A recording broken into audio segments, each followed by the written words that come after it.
నారాయణం నమస్కృత్య నరం చైవ నరోత్తమం దేవీం సరస్వతీం వ్యాసం తతో జయముదీరయేత్. హరి ఓం. పరమేశ్వర స్వరూపమైన సభకి నమస్కారం. భాగవతంలో దశమస్కంధం ఆయువు పట్టులాంటిది. ఎందుచేత అంటే కథాంశము యొక్క పరిణతి చేత, కథాంశము యొక్క వైశిష్ట్యము చేత ఒకటి. అన్నిటికన్నా దశమస్కంధం తప్పకుండా జీవితంలో విని తీరాలి. ఎందుచేత అంటే మనస్సుకి ఏదో ఒక ఆలంబన ఉండాలి. మీరు ఏ ఆలంబనము మనస్సుకి ఇవ్వలేదనుకోండి, అది వెతుక్కుంటుంది తప్ప అది ఖాళీగా ఉత్తినే ఏం కూర్చోదు. మీరేమీ పని చెప్పలేదనుకోండి మనస్సుకి, అది ఇంద్రియాలని సుఖపెట్టడానికి, శరీరాన్ని సుఖపెట్టడానికి ఒక విషయ వస్తువుని పట్టుకుంటుంది. పట్టుకుని ఆ విషయములను పట్టుకుని తిరుగుతుంది. మీరు ప్రయత్నపూర్వకంగా ఒక మంచి వస్తువుని, ఒక సద్వస్తువుని దానికి అప్పజెప్పారనుకోండి, దాని యందు దోషం ఉండదు. అది పట్టుకుని ఆడుకుంటుంది. ఇక్కడే ఒక రహస్యం చెప్తారు పోతన గారు. భాగవతంలో ఒక చోట మాట్లాడుతూ ధర్మరాజుతో నారదుడు అంటాడు, కామోత్కంఠత గోపికల్ భయమునన్ కంసుండు వైరక్రియా సామాగ్రిం శిశుపాల ముఖ్య నృపతుల్ సంబంధులై వృష్ణులున్ ప్రేమన్ మీరలు భక్తి మేము ఇది చక్రింగంటి మిట్లైన నుద్ధామధ్యానగరిష్ఠులైన హరిచందన్ వచ్చు ధాత్రీశ్వర అంటాడు. మీరు ఏ రకంగానైనా సరే అనుబంధం అంటూ పెట్టుకుంటే ఈశ్వరుడితో పెట్టుకోవాలి. కామోత్కంఠత గోపికలు ఈశ్వరుడితో పెట్టుకున్న సంబంధము కామ సంబంధము. కామోత్కంఠత గోపికల్ భయమునన్ కంసుండు. కంసుడు భయంతో ఆరాధించాడు, చంపేస్తాడేమో, పుట్టి చంపేస్తాడేమోనని. వైరక్రియా సామాగ్రిం శిశుపాల ముఖ్య నృపతుల్, శిశుపాలుడు మొదలైనటువంటి రాజులు ఆయనతో శత్రుత్వాన్ని పెంచుకున్నారు. సంబంధులై వృష్ణులను, వృష్ణివంశీయులందరూ కూడా కృష్ణుడు మాకు బంధువు అని అనుబంధాన్ని పెంచుకున్నారు. ప్రేమన్ మీరలు అంటే నారదుడు ధర్మరాజుతో చెప్తున్నాడు, మీరందరూ కూడా ఆయన్ని ప్రేమతో ఆరాధన చేశారు. భక్తి మేము ఆయన్ని భక్తితో ఆరాధించాం అంటే నారదుడు. భక్తి మేము ఇది చక్రింకంటిమి, ఇలా మనందరం కూడా కృష్ణ పరమాత్మతో అనుబంధం పెట్టుకున్నాం. ఎట్లైన నుద్ధామధ్యానగరిష్ఠులైన హరిచందన్ వచ్చు ధాత్రీశ్వర. ఏ రకంగా ఈశ్వరుడితో అనుబంధం పెట్టుకున్నా ఈశ్వరుణ్ణే చేడుతాం. పసిపిల్లవాడు తెలియక దీపాన్ని ముట్టుకున్నాడు, చెయ్యి కాలుతుంది. మధ్య వయస్కుడు ముట్టుకున్నాడు, చెయ్యి కాలుతుంది. పరమవృద్ధుడు ముట్టుకున్నాడు, కాలుతుంది. జ్ఞాని ముట్టుకున్నాడు, కాలుతుంది. ఎవరు ముట్టుకున్నా కాల్చడం దీపం యొక్క స్వభావం. ఏ భావనతో ముట్టుకోండి, అయ్యో దీపం ఎంత బాగుందో అని వేలు పెట్టినా కాలుతుంది. మీరు పరాకుగా ఉండి ముట్టుకున్నా కాలుతుంది. కాల్చడం దాని స్వభావం. అలాగే ఉద్ధరించడం ఈశ్వరుడు యొక్క స్వభావం. అందుకని మనస్సుని ప్రయత్నపూర్వకంగా లౌకికమైనటువంటి అనుబంధాలలోంచి ఈశ్వరుడి వైపుకి తిప్పి పెట్టారనుకోండి. తిప్పి పెట్టడం అంటే చాలామందికి ఒక దురభిప్రాయం ఉంటుంది ప్రపంచంలో. మనస్సుని తిప్పి ఈశ్వరుడు యందు పెట్టడం అంటే సంసారాన్ని వదిలిపెట్టేయడం అండి అని. అలా ఏం ఉండదు. ఇది ఎలా ఉంటుందంటే, మీ ఇంట్లో 8 పంపులు ఉంటాయి. సింకులో ఒక పంపు ఉంటుంది, వాష్ బేసిన్లో ఒక పంపు ఉంటుంది, స్నానం చేసేటప్పుడు బాత్రూంలో ఒక పంపు ఉంటుంది. సెల్ ఫోన్స్ కట్టేయండి సార్. ఆ తర్వాత మీరు సెల్ ఫోన్ తీసుకొచ్చి ఇక్కడ మాట్లాడితే 100 మందికి డిస్టర్బెన్స్ ఉంటుంది భాగవతంలో. భాగవతానికి సెల్ ఫోన్ అవసరమా? అంత సెల్ ఫోన్ మీకు వస్తుందనుకుంటే బయట నుంచోండి వెళ్ళి. కాబట్టి ఎక్కడో సింక్లో ఓ పంపు ఉంటుంది, వాష్ బేసిన్లో ఓ పంపు ఉంటుంది, బాత్రూంలో ఓ పంపు ఉంటుంది. ఇన్ని పంపుల్లోనూ నీళ్లు రాలేదనుకోండి, రాకపోతే ప్రతి పంపు గొట్టంలోనూ నీళ్లు పోయిరు. పైన ఉన్న ఓవర్ హెడ్ వాటర్ ట్యాంక్లో నీళ్లు పోస్తారు. ఓవర్ హెడ్ వాటర్ ట్యాంక్లో నీళ్లు పోస్తే అన్ని పంపుల్లోకి నీళ్ళు వస్తాయి.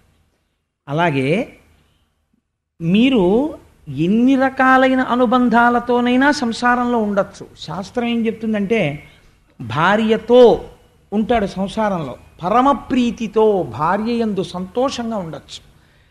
ఎన్ని మాటలు మీరు భార్యని ముద్దుగా చూసినా ఒక మాట మర్చిపోకూడదు, లక్ష్మీదేవి అనుగ్రహంతో నాకు ఇటువంటి ఇల్లాలు దొరికింది అనుకుంటూ ఉండాలి. ఈ భావన మనస్సులో పెట్టుకుని మీరు ఎంతగా సంతోషంగా కదలండి. ఇదంతా అమ్మవారి అనుగ్రహం, నాకు ఇంత చక్కటి భార్య, ఇంత ప్రేమ కలిగిన భార్య, నా వంశాన్ని పెంచిన భార్య అని మీరు మనసులో అనుకుంటూ ఇదంతా అమ్మవారి అనుగ్రహం అనుకుంటూ భార్యతో ఉండండి. ఏ దోషం ఉండదు. నా బిడ్డడికి ఓ మంచి సీట్ వచ్చింది, ఈశ్వరానుగ్రహం, ఆయన మేధస్సుని ఇచ్చాడు, చక్కగా ఆరోగ్యాన్ని ఇచ్చాడు, వాడు చక్కగా చదువుకుంటున్నాడు, వృద్ధిలోకి వస్తున్నాడు, ఇది ఈశ్వరానుగ్రహం. మీరు ఒక మంచి మధుర పదార్థం తిన్నారు, ఈ మధుర పదార్థం చాలామంది తినలేరు, కానీ తినగలిగే అదృష్టాన్ని నాకు ఈశ్వరుడు ఇచ్చాడు. ఏది చేసినా ఈశ్వరుడితో అనుసంధానం చేసుకుంటూ ఉండడం. ఈ చేసుకోవడం వస్తే ఓవర్ హెడ్ వాటర్ ట్యాంక్ నింపుకుని అన్ని పంపుల్లోంచి నీళ్లు పొందడంతో సమానం అవుతుంది అది. కాబట్టి ఇందులో ఏ ప్రేమ భావన చేత మంచిది, మిగిలినవి కూడా మంచివే, నేను కాదన్ను, అది కూడా ఈశ్వరుణ్ణి చేరుస్తాయి. కానీ ప్రతి క్షణం నరకమే. ఈశ్వరుడితో శత్రుత్వం పెట్టుకుని కూడా ఈశ్వరుణ్ణి పొందిన వాళ్ళు ఉన్నారు. హిరణ్యకశిపుడు పొందాడు. కానీ భగవంతుడితో శత్రుత్వం పెట్టుకుని బతికినటువంటి బ్రతుకు 10 మంది చేత అసహ్యింపబడుతుంది.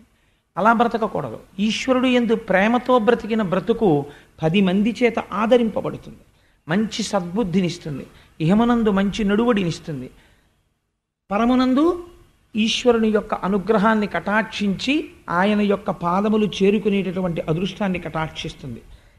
కాబట్టి సాత్వికమైనటువంటి భక్తి అన్నిటిలోకి చాలా గొప్ప భక్తి.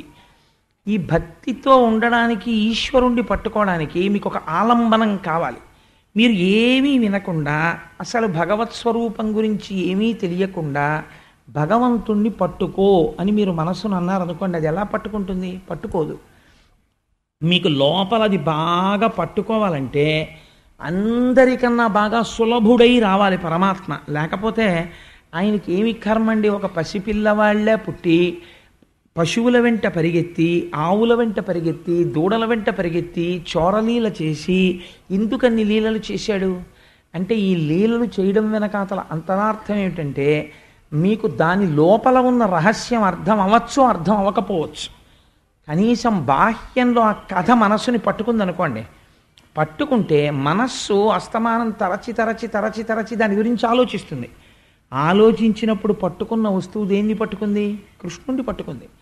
రసో వై సహా అని పేరు ఆయనకి. కాబట్టి అది ఏ ఫలితాన్ని ఇస్తుంది? ఈశ్వరుడి దగ్గరికే చేరుస్తుంది. మనస్సుకి అపారమైనటువంటి తృప్తిని, ప్రశాంతతని కల్పిస్తుంది.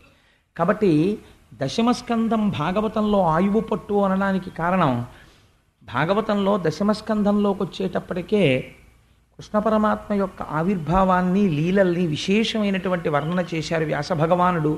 ఆంధ్రీకరించి పోతన గారు మనకు ఉపకారం చేశారు.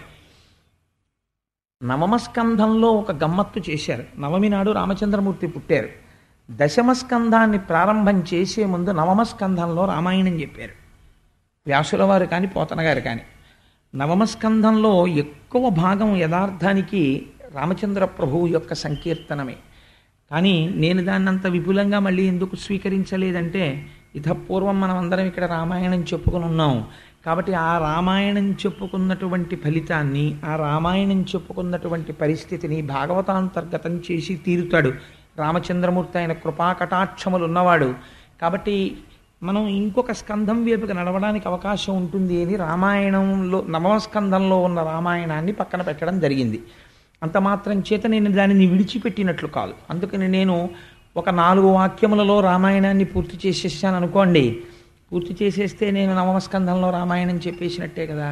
ఇక్ష్వాకు వంశమునందు జన్మించిన దశరథ మహారాజు గారికి సంతానం లేకపోతే పుత్రకామేష్టి చేస్తే సంతానము కలగడానికి ప్రతిబంధకమైనటువంటి పాపము పరిహరింపబడి యజ్ఞపురుషుని యొక్క అనుగ్రహము చేత లభించిన పాయస పాత్రలోని పాయసాన్ని తన 3 ధర్మపత్నులైన కౌసల్య, సుమిత్ర, కైకేయిలకి పంచి ఇస్తే పుట్టినటువంటి రామలక్ష్మణ భరత శత్రుఘ్నులు నలబడేటటువంటి 4 కుమారుల యందు మహాధర్మాత్ముడైన రామచంద్రమూర్తి పితృవాక్య పరిపాలనం కోసమని తాను వివాహం చేసుకున్న సీతమ్మ తల్లితో కలిసి తండ్రిని సత్యవాక్యమునందు ప్రతిష్ఠితుడిని చేయడం కోసం 14 సంవత్సరముల అరణ్యవాసమునకు బయలుదేరి వెళ్ళి అక్కడ శూర్పణఖ యొక్క ముక్కు చెవులు కోసి, మారీచాది రాక్షసుల యొక్క పీచమణచి, విశ్వామిత్ర యాగ సంరక్షణం బాలకాండలో చేసి, అక్కసుతో రావణాసురుడు సీతమ్మ తల్లిని అపహరిస్తే ఆ తరువాత అరణ్యకాండలో ఆ కబంధ వధ జరిగిన తరువాత సుగ్రీవుని యొక్క జాడ తెలుసుకుని సుగ్రీవుడితో మైత్రి చేసి వాలిని సంహరించి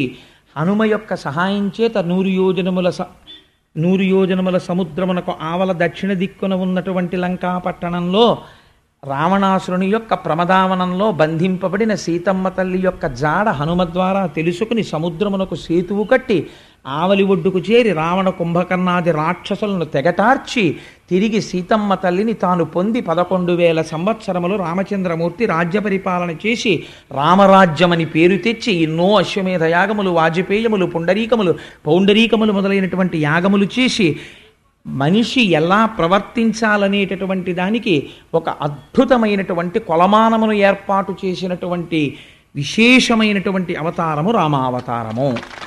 ఆ అవతారమే ఆ రామచంద్రమూర్తి యొక్క అనుగ్రహమే పోతనగారి యందు ప్రసరించి భాగవతమును ఆంధ్రీకరించుటకు తోడ్పడినది. ఆ రాముడే కృష్ణ కథ చెప్పించాడు. రాముడు కృష్ణుడు అని ఇద్దరు లేరు కనుక. కాబట్టి నేను నవమస్కంధంలో రామాయణం చెప్పినట్టే కదా. ఎందుచేత అంటే అలాగని రామాయణం విడిచిపెట్టడం ఇష్టం లేదు కాబట్టి రామాయణాన్ని స్పృశించినట్లే ప్రధాన ఘట్టాలు. ఇప్పుడు నేను దశమస్కంధంలోకి వెళ్ళడానికి తలుపు తెరుచుకున్నట్లు కదా. దశమస్కంధాన్ని ప్రారంభం చేస్తూ ఒక మాట చెప్తారు. పూర్వకాలంలో గోరూపాన్ని స్వీకరించి భూమి చతుర్ముఖ బ్రహ్మగారి దగ్గరికి వెళ్ళి ఏడ్చింది. మహానుభావ, భూలోకంలో ఎందరో రాజులు భూమిపతులమనేటటువంటి పేరు పెట్టుకుని పరమ దుర్మార్గమైనటువంటి పరిపాలన చేస్తూ ధర్మమును తప్పి ప్రవర్తిస్తున్నారు. ఇటువంటి వారి యొక్క మదం అణచడానికి, భూమి యొక్క భారమును తగ్గించడానికి, భూభారం అంటే మీరు ఎప్పుడు జ్ఞాపకం పెట్టుకోండి, అది కేవలము తక్కెట్లో వేసి తూచేటటువంటి కొలత కాదు. ఎన్ని ప్రాణులున్నా భూమికి ఎప్పుడూ బరువు కాదు. ఎంతమంది బిడ్డలు పుట్టినా తల్లికి ఎవ్వరూ బరువు కానట్టే. కానీ భూమి ఎప్పుడు బరువుగా బాధపడుతుంది అంటే ధర్మము తప్పి ప్రవర్తించేటటువంటి మనుష్యులను చూసి భూమి భారంగా బాధపడుతుంది. అందుకని సృష్టి చేసిన బ్రహ్మగారిని అడిగింది. వీళ్ళందరినీ సృష్టి చేసిన వాడు ఆయనే కదా. ఇంతమంది అధర్మాత్ములు ఇవాళ భూమి మీద తిరుగుతున్నారు, ఎలా నాకు భారం తగ్గడం అని అడిగింది. భారం తగ్గించడం, ఉన్నది నిలబెట్టడం స్థితికారుడైన శ్రీ మహావిష్ణువు యొక్క అనుగ్రహం. కాబట్టి నువ్వైనా నేనైనా ఆయన్ని ప్రార్థన చెయ్యాలని ఆనాడు చతుర్ముఖ బ్రహ్మగారు ధ్యానమగ్నుడై పురుష సూక్తంతో స్వామివారిని ఉపాసన చేశారు. ఆ ధ్యానమునందు ఆయనకు ఒక వాణి వినపడింది. వెంటనే కళ్ళు తెరిచి ఒక చిరునవ్వు నవ్వి బ్రహ్మగారు అన్నాడు, ఇటువంటి మహానుభావుడండి నిజంగా చతుర్ముఖ బ్రహ్మ. ఆయన అన్నాడు, ఓ భూమి, నువ్వేం బెంగ పెట్టుకోకు, స్వామి తొందరలో కృష్ణావతారాన్ని స్వీకరిస్తున్నారు. ఆ అవతారం స్వీకరించింది మొదలదొక చిత్రమైన అవతారం. కన్నులు తెరువని కడుచిన్ని పాపడై దానవిచను బాలు త్రావి చంపి, కళ్ళింకా సరిగ్గా తెరవడం రానటువంటి పిల్లవాడిగా ఉన్నప్పటి నుంచి రాక్షస సంహారం ప్రారంభం చేసేస్తాడు. కాబట్టి ఎందరో రాక్షసులు, ఎందరో దుర్మార్గులు మరణిస్తారు, నీకు భారం తగ్గుతుంది. కానీ స్వామి ఆదేశం ఇచ్చారు, దేవతలు సురకాంతలు తమ తమ అంశలతో భూమి మీద జన్మించమని. ఆయన యదుకులంలో జన్మించపోతున్నారు. యాదవుడిగా పశువులను కాసేటటువంటి వాడిగా జన్మించపోతున్నాడు. జగదాచార్యుడిగా లోకమునకు జ్ఞానమిస్తాడు అని చెబితే భూకాంత పరమ సంతోషాన్ని పొందినటువంటిదై తిరిగి వెళ్ళిపోయి కృష్ణ పరమాత్మ యొక్క ఆగమనము కోసమని నిరీక్షణ చేస్తాను. ఈలోగా భూమి యందు యదువంశమునకు చెందినటువంటి శూరసేనుడు అనబడేటటువంటి ఒక రాజు మధురా రాజ్యాన్ని పరిపాలిస్తున్నాడు. ఆయన కుమారుడు వసుదేవుడు. భోజవంశమునకు చెందినటువంటి వారు ఇద్దరు అన్నదమ్ములు ఉన్నారు. ఒక ఆయన పేరు ఉగ్రసేనుడు, ఒక ఆయన పేరు దేవకుడు. వాళ్ళిద్దరు అన్నదమ్ములు. ఈ ఇద్దరు అన్నదమ్ముల్లో దేవకుని యొక్క కుమార్తె దేవకి, ఉగ్రసేనుని యొక్క కుమారుడు కంసుడు. కాబట్టి అన్నదమ్ముల బిడ్డలు కనుక కంసుని యొక్క చెల్లెలు దేవకీదేవి. ఈ దేవకీదేవిని శూరసేనుని యొక్క కుమారుడైన వసుదేవునికిచ్చి వివాహం చేశారు. ఇక్కడే ప్రారంభం అవుతుంది. దశమస్కంధం ఉపనిషద్ రహస్యం. కాబట్టి దశమస్కంధం ప్రారంభంలోనే 1,00,000 టన్నుల ప్రశ్న ఒకటి పడుతుంది. ఆ ప్రశ్న లోపల కానీ వీడిందనుకోండి, విద్యతే హృదయ గ్రంథి విడిపోయినట్టు. కాబట్టి అది చాలా పరమ పవిత్రమైనటువంటి ఆఖ్యానం, కృష్ణ జననం. కాబట్టి మీరందరూ కూడా ప్రశాంత చిత్తులై వినే ప్రయత్నం చేయండి. ఈ దేవకీ వసుదేవులకి వివాహం జరిగిన తరువాత కొన్ని వందల గుర్రాల్ని, బంగారు ఆభరణములతో అలంకరింపబడినటువంటి ఏనుగుల్ని, కొన్ని వేల రథముల నిండా బంగారాన్ని, కొన్ని వందల మంది దాసీజనాన్ని, ఏర్పాటు చేసి మహానుభావుడైనటువంటి దేవకుడు తన కుమార్తెని అత్తవారింటికి పంపుతున్నాడు. పంపుతుంటే కొన్ని వేల రథములు అనుసరించి వెడుతున్నాయి రాజమార్గంలో. ఇంకా వెళ్ళడానికి సిద్ధంగా ఉంది రథం. ఈ సమయంలో ఆ రథాన్ని చోదనం చెయ్యడానికి ఒక సారథి ఉంటాడు. ఎవరికో ఒకరికి ఆ బాధ్యత అప్పచెప్తారు కదా. సాధారణంగా రాజులు ఆ రథాన్ని నడపరు. ఇలాంటి సమయంలో కంసుడు అకస్మాత్తుగా వచ్చాడు. ఆయనకి చెల్లెలంటే మహాప్రేమ, మీరు మర్చిపోకూడదు ఆ విషయాన్ని. ఆవిడ అన్నదమ్ముడి యొక్క తన తండ్రి గారి యొక్క సోదరుని కుమార్తె అయినా చాలా ప్రేమ దేవకీదేవి అంటే. కాబట్టి ఆయన రథాన్ని నడపడానికి సిద్ధపడ్డాడు. కానీ కంసుడి ప్రేమ చాలా గమ్మత్తుగా ఉంటుంది, మన ప్రేమలాగే ఉంటుంది అది కూడా. కిందటి ఏడాది కనపడినప్పుడు నా బెస్ట్ ఫ్రెండ్ అండి, నా ప్రాణం అంటాడు. వచ్చే ఏడాది కనపడి మీ బెస్ట్ ఫ్రెండ్ ఏడండి అంటే అబ్బాయి తెలుసుకోలేకపోయానండి, వాడికి నాకు ఇప్పుడు మాటలు లేవండి అంటాడు. అలా ఉంటుంది. స్నేహం చిరకాలం వర్ధిల్లేటట్టుగా చెయ్యాలి తప్ప ఇవాళ స్నేహం చేసి రేపు వదలకూడదు. అందుకే స్నేహం నిలబెట్టుకోవడం వశిధారావ్రతం. అందుకే ఎక్కువ మందితో స్నేహం ఉండకూడదు. తనకి సరిపోయే వారితోనే స్నేహం చెయ్యాలి, దానికి వయసు అడ్డు రాదు. అలా స్నేహం చేసింది జీవితాంతము నిలబడిపోవాలి. ఆ స్నేహాలు అంత పవిత్రం కావాలి. అంతేకాని ఇవాళ స్నేహం చేసి రేపు విడాకులు ఇచ్చుకోకూడదు. స్నేహానికి అంత అందంగా ఉండాలి స్నేహం అన్నది. సరే, అందుచేత ఈ కంసుడు రథాన్ని నడుపుతాను అని బయలుదేరాడు. చాలా సంతోషించారు. ఎందుచేత ఆయన ఉగ్రసేనుని యొక్క కుమారుడు, ఆయనకి నడపవలసిన అవసరం ఏం లేదు. కానీ తానే చెల్లెల్ని అత్తవారింటికి దింపుతానని బయలుదేరి పగ్గములు పట్టుకున్నాడు. ఆ గుర్రాలను నడుపుతున్నాడు. వెనక దేవకీ వసుదేవులు కూర్చున్నారు. ఈ రథం వెళ్ళిపోతోంది. మీరు ఇప్పుడు ఒక్క విషయాన్ని కొంచెం జాగ్రత్తగా ఆలోచించండి. నేను తరచూ సభలో ఉండేవారికి వచ్చేటటువంటి సందేహాలు నేనే వేసుకుని అడుగుతుంటాను ప్రశ్నలు. ఇప్పుడు ఎవ్వరూ ఏమీ అనలేదనుకోండి, కంసుడు ఏమైనా చేస్తాడా? ఏమీ చెయ్యడు. అత్తవారింటికి దింపేస్తాడు దేవకీదేవి.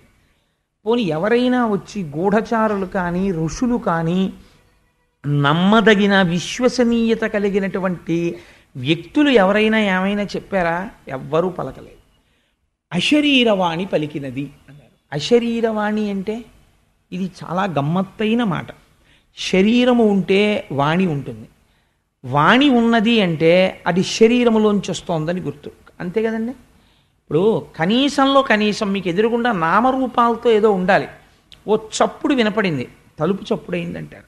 అసలు తలుపే లేదనుకోండి, చప్పుడు వస్తుందా? తలుపు చప్పుడు రాదు. ఏదో మాట వినపడింది అంటారు. అంటే ఏమిటండి దాని గుర్తు? ఎవరో మనుష్యుడు ఉన్నాడనే కదా దాని అర్థం. మనుష్యుడు లేకుండా మాట ఉంటుందా? ఉండదు. ఇక్కడ అంటున్నారు శరీరము లేదు, మాట వినపడుతోంది అంటున్నారు. అలా ఎలా కుదురుతుంది? శరీరం లేకుండా మాట వినపడడం ఏంటి? అదే సామాన్యమైన మాట కాదు. పోనీ అబ్బాయి రథాన్ని తీసుకెళ్ళేటప్పుడు జాగ్రత్త అండి, రోడ్డు మీద గోతులు ఉన్నాయని చెప్పి తెలిసింది అనుకోండి, ఆ శరీరవాణి ఫోన్లో చెప్తే చెప్పింది, లేకపోతే లేదు, ఏమిటి దాని గురించి పెద్ద విశేషం ఏందని వదిలేయచ్చు. అదేం సామాన్యమైన మాట చెప్పలేదు. ఆ శరీరవాణి ఏమని పలికిందంటే, తుష్టయగు భగిని మెచ్చగ నిష్ఠుడవై రథము నడిపెది రుగవు మీదన్ శిష్టయగు ఈతలోదరి అష్టమ గర్భంబు నిన్ను హరించు సుమీ. తలోదరి అంటే పైకి కనపడనటువంటి కడుపు ఉన్నది. అంటే నా బోటిగాడి నుంచి ఉంటే కడుపు కనపడుతుంది, కొంతమందికి కడుపు కనపడదు, వెనక్కి వెళ్ళిపోయి ఉంటుంది. అలా వెనక్కి వెళ్ళిపోయి అసలు కడుపు ఉందా లేదా అని అనుమానం ఉన్నట్టుగా ఉన్నటువంటి వాళ్ళని తలోదరి అంటారు. అదో అందం. అలాంటి దానికి పోతన గారి విశేషణం చూడండి ఎంత అందంగా ఉంటుందో. అనువాదం అస్సలు కడుపు లేనట్టుగా శుష్కించిపోయిన కడుపులా కనపడుతోంది. ఈ కడుపులో 8 పుట్టబోతున్నారు. ఈ 8వ వాడు కంసుణ్ణి చంపబోతున్నాడు. ఎటువంటి కడుపు? ఆ కడుపు కానీ అసలు పైకే కనపట్టలేదు, అది తలోదరి. అందుకని తుష్టయ్య గుభగిని మెచ్చగా ఆవిడికే చక్కగా ఆవిడ కోరుకున్న ఆ వసుదేవుణ్ణి వివాహం చేసుకుని రథం ఎక్కి వెళ్ళిపోతోంది. ఆవిడ మెచ్చుకోవాలని చెల్లెలి సంతోషం కోసం పిచ్చివాడా రథం నడుపుతున్నావు. కానీ శిష్టయ్యగు ఈతలోదరి అష్టమ గర్భంబు నిన్ను హరించు జుమి, నిన్ను చంపేస్తుందిరా 8వ గర్భం అంది. ఇప్పటి వరకు కంసుడు పరమప్రేమతో ఉన్నాడు. ఈ మాట వినపడింది ఆకాశంలోంచి. వినపడగానే రథాన్ని ఆపాడు, కిందకి దిగాడు. అంతే, కళ్ళు ఎర్రబడిపోయి గుడ్లు తిరుగుడు పడ్డాయి. అపారమైన కోపం వచ్చేసింది. కందగడ్డైపోయింది మొహం, బుగ్గలు కదిలిపోతున్నాయి, దవడలు ఊగిపోతున్నాయి, పెదవులు కదిలిపోతున్నాయి. తన ఎడమ చేత్తో చెల్లెలి యొక్క కొప్పు పట్టుకుని రథంలోంచి కిందకి లాగేశాడు. లాగేసి కరవాలాన్ని కవచంలోంచి పైకి తీసి కత్తిని డాల్లోంచి ఒక్కసారి ఆవిడ్ని నరికేయడానికని సిద్ధపడుతున్నాడు. ఆ సిద్ధపడుతున్నటువంటి సందర్భంలో ఇప్పుడు ఆలోచించుకోవడానికి సమయం లేదు, ఏం మాట్లాడాలి. వసుదేవుడు మాట్లాడాలి. ఇది చాలా గమ్మత్తైనటువంటి సన్నివేశం. ఇలా ఉంటుంది అని కూడా ఎవరు ఊహించరు. రథం నడుపుతున్నవాడు బావమరిది తన చెల్లెల్నే చంపేస్తాడు లాగేశని కానీ అశరీరవాణి పలుకుతుందని కానీ వసుదేవుడు కలకంటాడండి. కాబట్టి ఇప్పుడు ఏం మాట్లాడాలి అంటే, ఇలాంటప్పుడు కూడా ఏమీ కంగారు పడకుండా, ధర్మం తప్పకుండా, చాలా పెద్ద మనిషిగా తానప్పుడు మాట్లాడినటువంటి మాట తాను తప్పలేనటువంటి మాట అయ్యేటట్టుగా మాట్లాడగలగడం అంటే దానికి ఈశ్వరానుగ్రహం ఉండాలి. లేనివాడు మాట్లాడలేడు. అలాగే ఇలాంటి ప్రమాద స్థితిలో ఆయన ఎంత గొప్పగా మాట్లాడాడో చూడండి. అన్నవు నీవు చెల్లెలికి అక్కట మనన చేయుటో, మాడలు చీరలిచ్చుటో సారలిచ్చుటో, మధుర మంజుల భాషలను ఆదరించుటో చేయక, మిన్నుల మోతలే నిజము మేలని చంపకుమన్న, మాని రావన్న సహింపుమన్న, తగదన్న వేడెదన్ అన్నాడు. ముందు కంసుని యొక్క అనుగ్రహం కోసమని బతిమాలాడు. అన్నవు నీవు చెల్లెలికి మొట్టమొదటి మాట వేశాడు. ప్రపంచంలో పరమ పవిత్రమైనటువంటి సంబంధాల్లో అన్న అనిపించుకున్నటువంటి రక్త సంబంధం ఒకటి. ఎందుచేత అంటే అన్నగా పుట్టిన వాడికి ఒక మర్యాద ఉంటుంది. ఏమిటో తెలుసా అండి, ఎప్పుడూ కూడా తన బావగారు బ్రతికుండాలని కోరుకోవాలి. బావమరిది బతకగోరుతాడు అని ప్రపంచంలో ఒక సామెత. ఏది పెట్టండి ఏది పెట్టకపోనివ్వండి, పుట్టింటికి ఆడపిల్ల వచ్చినప్పుడు అన్నగారు కనీసంలో కనీసం నీకు ఐశ్వర్యం ఉండి పెట్టడం ఇష్టం లేకపోతే అక్క చెల్లెలకి పెట్టక్కర్లేదండి శాస్త్రం. ఏమి చెయ్యాలి అంటే కనీసం ఆ ఉన్న పావుగంట నువ్వు మధురమైన మాటలు మాట్లాడాలి. అందుకే అక్క చెల్లెలు వరసతో ఎవరైనా అన్నగా ప్రేమించారనుకోండి, ఆ అక్క చెల్లెలి యొక్క అభ్యున్నతినే కోరాలి. కాబట్టి మధుర మంజుల భాషలను ఆదరించుటో, నువ్వు అన్నవి కాబట్టి రథం తోలడానికి వచ్చావు. కాబట్టి నువ్వేం చెయ్యాలి, అక్కట మన్నన చేయుటో, నీ చెల్లెల్ని సంతోషపెట్టాలి. చీరలు సారెలు మడలిచ్చుటో, ఆవిడకో చీర పెట్టాలి, సారె పెట్టాలి, ఏమైనా బహుమానం ఇవ్వాలి. పోనివేమీ నువ్వు ఇవ్వద్దు. మధుర మంజుల భాషలను ఆదరించుటో, చక్కటి మాటలు 4 మాట్లాడాలి. అమ్మా చెల్లెమ్మ చెల్లెలికి ఉన్న చాలా గొప్ప విశేషం ఏమిటో తెలుసా అండి. మరి అది ఆ కోమలత్వం స్త్రీకి ఈశ్వరుడు సహజంగా ఇచ్చాడేమో నాకు తెలీదు. ఒకటి, అమ్మా అన్న మాటకి పరవశం అయిపోతారు వాళ్ళు. 2, చెల్లెమ్మ అనండి, వాళ్ళు ఎంత భద్రత ఫీల్ అయిపోతారు. మీకు ఏ పరిచయం అక్కర్లేదు. రైల్లో ఎవరో కనపడ్డారనుకోండి, చెల్లెమ్మ ఒకసారి ఆ పుస్తకం చూడొచ్చా అన్నారనుకోండి, ఆవిడ చేతిలో ఉన్న పుస్తకం మీకు తోచక, అంతే వాళ్ళు ఎంత భద్రతగా సంతోషిస్తారో. పర్వాలేదు, మనకు హైదరాబాద్ వెళ్ళే వరకు అన్నయ్య దొరికాడు అనుకుంటారు. మరి ఏమిటో తెలీదు, వాళ్ళ మనస్సుల్లో అంత కోమలత్వం ఉంటుంది. దీన్ని జ్ఞాపకం చేస్తున్నాడు వసుదేవుడు. అన్నవు నీవు చెల్లెలికి కనీసం మధుర మంజుల భాషలను ఆదరించుటో, మంచి మాటన్నా మాట్లాడద్దాయా? పోనీ చంపేస్తానంటున్నావు. దేనికి చంపేస్తానంటున్నావు? మిన్నుల మోతలే నిజము. ఎటువంటి ట్రాన్స్లేషనో చూడండి పోతన గారిది. మిన్నుల మోత అంటే గాలిమాట. అది ఎక్కడి నుంచి వచ్చింది? శరీరం లేదుగా. గాలిమాటలు నమ్మి అక్క చెల్లెల్ని చంపేస్తావా? రేపు పొద్దున నిన్నేమంటుందయ్యా ప్రపంచం? భోజవంశంలో పుట్టాడు కంసుడు, అరివీర పరాక్రమం కలిగిన వాడు. ఓ చెల్లెల వల్ల 8వ గర్భానికి చచ్చిపోతావని వినపడింది ఎక్కడో గాలిమాట. ఇంకా పాదాల పారాణి ఆరని ఆడపిల్లని చంపేశాడు అని లోకం చెప్పుకుంటుంది. ఎంత మహాపాపం అయ్యా అది. అందుకని వధింపకుమన్నా, తొందరపడి చంపకు, సహింపుమన్నా ఓర్చుకో, వేడెదన్ నిన్ను అభ్యర్థిస్తున్నానయ్యా అన్నాడు. అంటే ఆయన అన్నాడు, అది మిన్నుల మోతో ఆధికారిక వాక్యమో నాకు అనవసరం. నేను చచ్చిపోతాను ఈవిడ కడుపున పుట్టిన 8వ పిల్లాడి వల్ల నాకు వినపడింది, నేను చంపేస్తానన్నాడు. ఇప్పుడు వసుదేవుడు అన్నాడు, ఏమిటో బావా చంపేస్తాను అంటున్నావు, నీ అదృష్టం కొద్దీ నీ చావుకో కారణం తెలిసింది.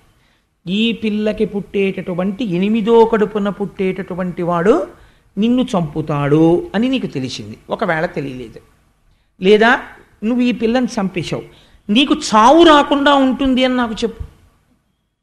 ఇది అడిగాడు వసుదేవుడు. భాగవతం ప్రారంభం ఏ ప్రశ్నతో చూడండి. అందుకే పరీక్షిత్ అన్నాడు, ఇది విని నాకు చావు భయం పోయింది, కానీ నీ బతికున్నన్నాళ్ళు ఈ కథలు వినాలన్న నాకు కంగారుగా ఉంది, తొందరగా చెప్పే అయిపోతుందేమో భాగవతం నాకు బెంగగా ఉంది అన్నాడు. చూడండి పరీక్షిత్ ఏ స్థితిని పొందేశాడో. మరణ భయం పోయింది ఆయనకి. ఇంకొకడు మరణ భయం పొందుతున్నాడు కంసుడు. మరణ భయం పొందుతున్న వాడి కథ వింటూ మరణ భయాన్ని పోగొట్టుకుంటున్నాడు పరీక్షిత్. మరణం అంటే ఏమిటి బావా, నువ్వు మరణం వస్తుందని విలవిల్లాడిపోతున్నావు కదా.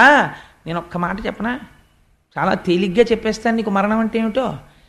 ఇక్కడ పెద్ద భూమి ఉంటే కాస్త మట్టి తీసి ఇక్కడ ఎట్టుకుని పిల్లలకి చెయ్యి చాపి చిన్నప్పుడు ఏంటంటే ఇల్లు కడిగి, ఏదో కాళ్ళు కడిగి, చేతులు కడిగి, ఆకేసి, పప్పేసి, అన్నం వేసి అంటారు.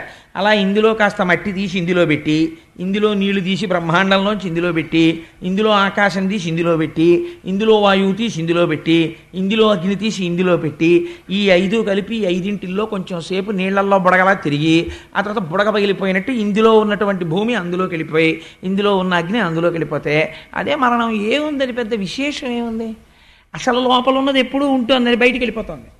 ఇది వెళ్ళిపోతుంది. మళ్ళీ ఎలా వెళ్ళిపోతోంది అంటే వసుదేవుడు అన్నాడు, ఆ వెళ్ళడం కూడా ఎలా పెడుతుందో తెలుసా, వెళ్ళిపోయే ముందే తాను మళ్ళీ పుట్టవలసినటువంటి జన్మని, ఉపాధిని వెతికేసుకుంటుంది స్మరణ చేత. ఇది చాలా ముఖ్యమైన మాట, మీరు గుర్తుపట్టాలి. స్మరణ చేత. ఎందుకని, మనస్సుకి ఏదో అలవాటు అవుతుంది, సంస్కారం.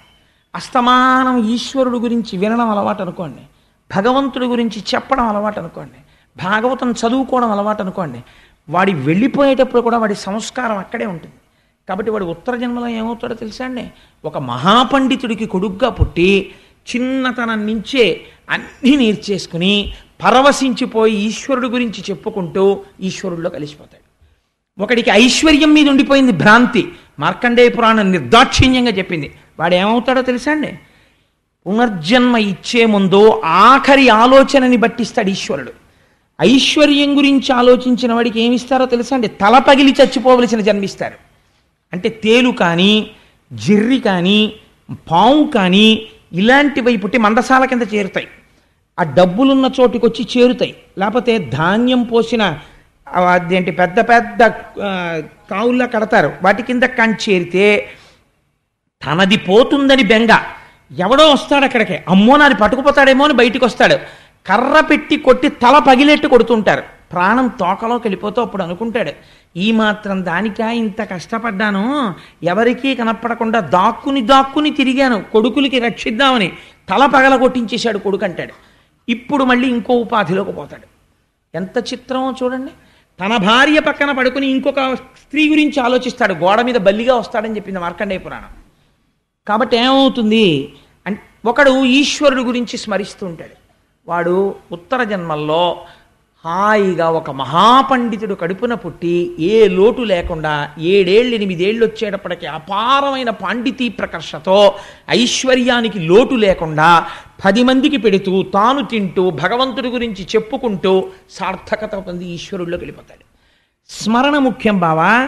నువ్వు ఇలా బతుకుతానని దేహం మీద మమకారం పెట్టుకుంటే ఏమైపోతావో తెలుసా, ఒకనాటికి గొంగళి పురుగు యొక్క నడకని చూస్తే, అందుకే గొంగళి పురుగు సీతాకోక చిలుక అవుతుంది. ఎంత చిత్రం చూడండి, నిద్రపోతే సీతాకోక చిలుక, నడుస్తూనే ఉంటే కాకి తింటుంది దాన్ని, గూడు కట్టేసుకుంటుంది, గూడు కట్టేసుకుంటే సీతాకోక చిలుక అయిపోతుంది. ధ్యానంలో ఉంటే నువ్వు ఈశ్వరుడి పాదాల దగ్గరికి వెళ్ళిపోయి నిలబడిపోతే షట్పదం అయిపోతావు. కాబట్టి ఏమైపోయింది, ఆ స్మరణల యందు శరీరాన్ని విడిచిపెట్టే ముందు గబగబా మనస్సు ఏం చేస్తుందంటే ఈ పంచేంద్రియాలని మూట కట్టుకుంటుంది. ఈ కళ్ళు, ముక్కు, చెవులు, నోరు ఇవన్నీ మూట కట్టుకుంటుంది, ఇతుక్కుంటుంది చోటు. అది ఊర్ధ్వముఖంగా వెళ్ళే ప్రయత్నం చేస్తుంది, కానీ పుణ్యబలం చాలదు, వెళ్ళలేడు.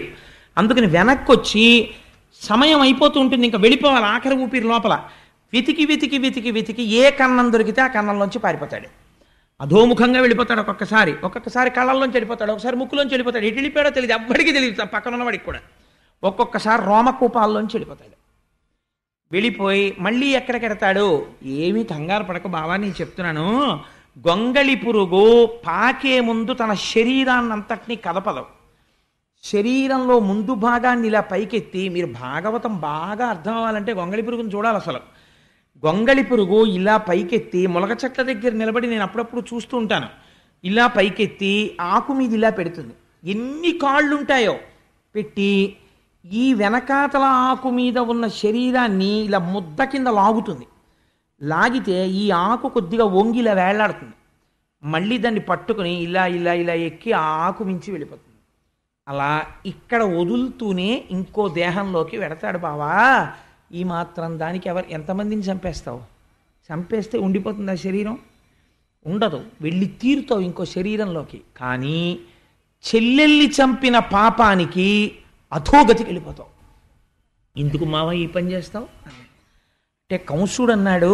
అంటే ఎంత గొప్ప వేదాంతం అప్పుడు చెప్తే మనసు మారే అవకాశం ఉంటుందో అది చెప్పాడు. 7 రోజులు వినేది పరీక్షిత్తుకి చెప్పారు, 7 క్షణాల్లో వినేది వసుదేవుడు కంసుడికి చెప్పాడు. కానీ వాడి మనస్సు మారలేదు. రామకృష్ణ పరమహంస ఇదే అంటారు. మేకు కొట్టడానికి మీరు మేకు సుత్తి పట్టుకుని గోడ మీద పెడతారు, కొడతారు.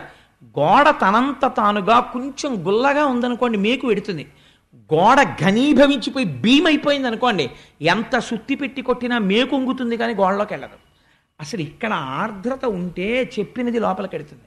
ఇక్కడ ఏ ఆర్ద్రత లేనప్పుడు శుకబ్రహ్మ వచ్చి కూర్చున్న భాగవతం బుర్రలోకి ఎక్కదు. కాబట్టి చెప్పాడు వసుదేవుడు వేదాంతం. ఎక్కిందా కంసుడికి? శుకుడు వచ్చి పరీక్షిత్తుకి చెప్పాడు జరిగిపోయిన కథ. ఎక్కింది పరీక్షిత్తుకి, మోక్షం పొందుతున్నాడు. పొందలేకపోయాడు కంసుడు. ఎక్కడొచ్చింది తేడా? ఇక్కడ ఆర్ద్రత లేదు. భాగవతాన్ని నువ్వు కూడా ఆ పరిశీలన చేసుకోవడం మొదలుపెట్టు. అందుకే దశమస్కంధం మొదటి మెట్టినంటే మారుతుంది భాగవతం యొక్క స్థితి కృష్ణజననానికి ముందు. అందుకని బావా విడిచిపెట్టేసేయి నీ చెల్లెల్ని అంటే ఆయన అన్నాడు, నేను అలా విడిచిపెట్టాను. నువ్వు చాలా తేలికగా మాట్లాడుతున్నావు. ఈ శరీరం అంటే నువ్వు కాదు, దీన్ని విడిచిపెట్టేయి, మరణం అంటే ఏముంది అంటున్నావు. కానీ నేను మరణమును అంగీకరించను, నేను ఈ అమ్మాయిని చంపేస్తానన్నాడు. అంటే ఇప్పుడు వసుదేవుడు ఆలోచించాడు. కాబట్టి ఇప్పుడు ఏమర్థం అవుతోంది? ఉన్నది ఉన్నట్టు వేదాంతం చెప్తే వీడి తలకెక్కదు. కాబట్టి ఇప్పుడు ఏం చెయ్యాలి? తను ఒక ధర్మం నిర్వర్తించాలి. ఏమిటా ధర్మం? తన భార్యని రక్షించుకోవాలి. జ్ఞానబోధ చేస్తే వాడి బుర్రకెక్కదు. కాబట్టి ఇప్పుడు ఎలాగైనా తన భార్యని రక్షించుకోవాలి అని అసత్యం చెప్పకూడదు, సత్యమే చెప్పాలి. కానీ అది వాడి మనస్సుకు నచ్చేదై ఉండాలి. వాడి మనస్సుకు నచ్చేదే కదా అని చెప్పి ఏ మాట పడితే ఆ మాట తాను అన్నాడు అనుకోండి, తర్వాత తప్పుకోవడానికి తను కంసుడు కాదు, తను వసుదేవుడు. అన్న మాటకి నిలబడాలి. కాబట్టి ఎలాంటి మాట మాట్లాడాలి ఇప్పుడు అని లోపల ఒకసారి తర్కించుకున్నాడు. ఆపన్నురాలైన అంగన రక్షించి ప్రాణములు నిలుపుట ముందు మేలు. ఎంత చిత్రమైన మాట మాట్లాడుతున్నాడో చూడండి. ముందసలు నేను తక్షణం చెయ్యవలసిన పని ఏమి అంటే ఈ దేవకీదేవి యొక్క ప్రాణాలు రక్షించాలి. ఆవిడ కాని ఒకవేళ బ్రతికిందా, ఆ ప్రాణములు నిలబడితే రేపేం జరుగుతుందో ఎవరికి తెలుసు?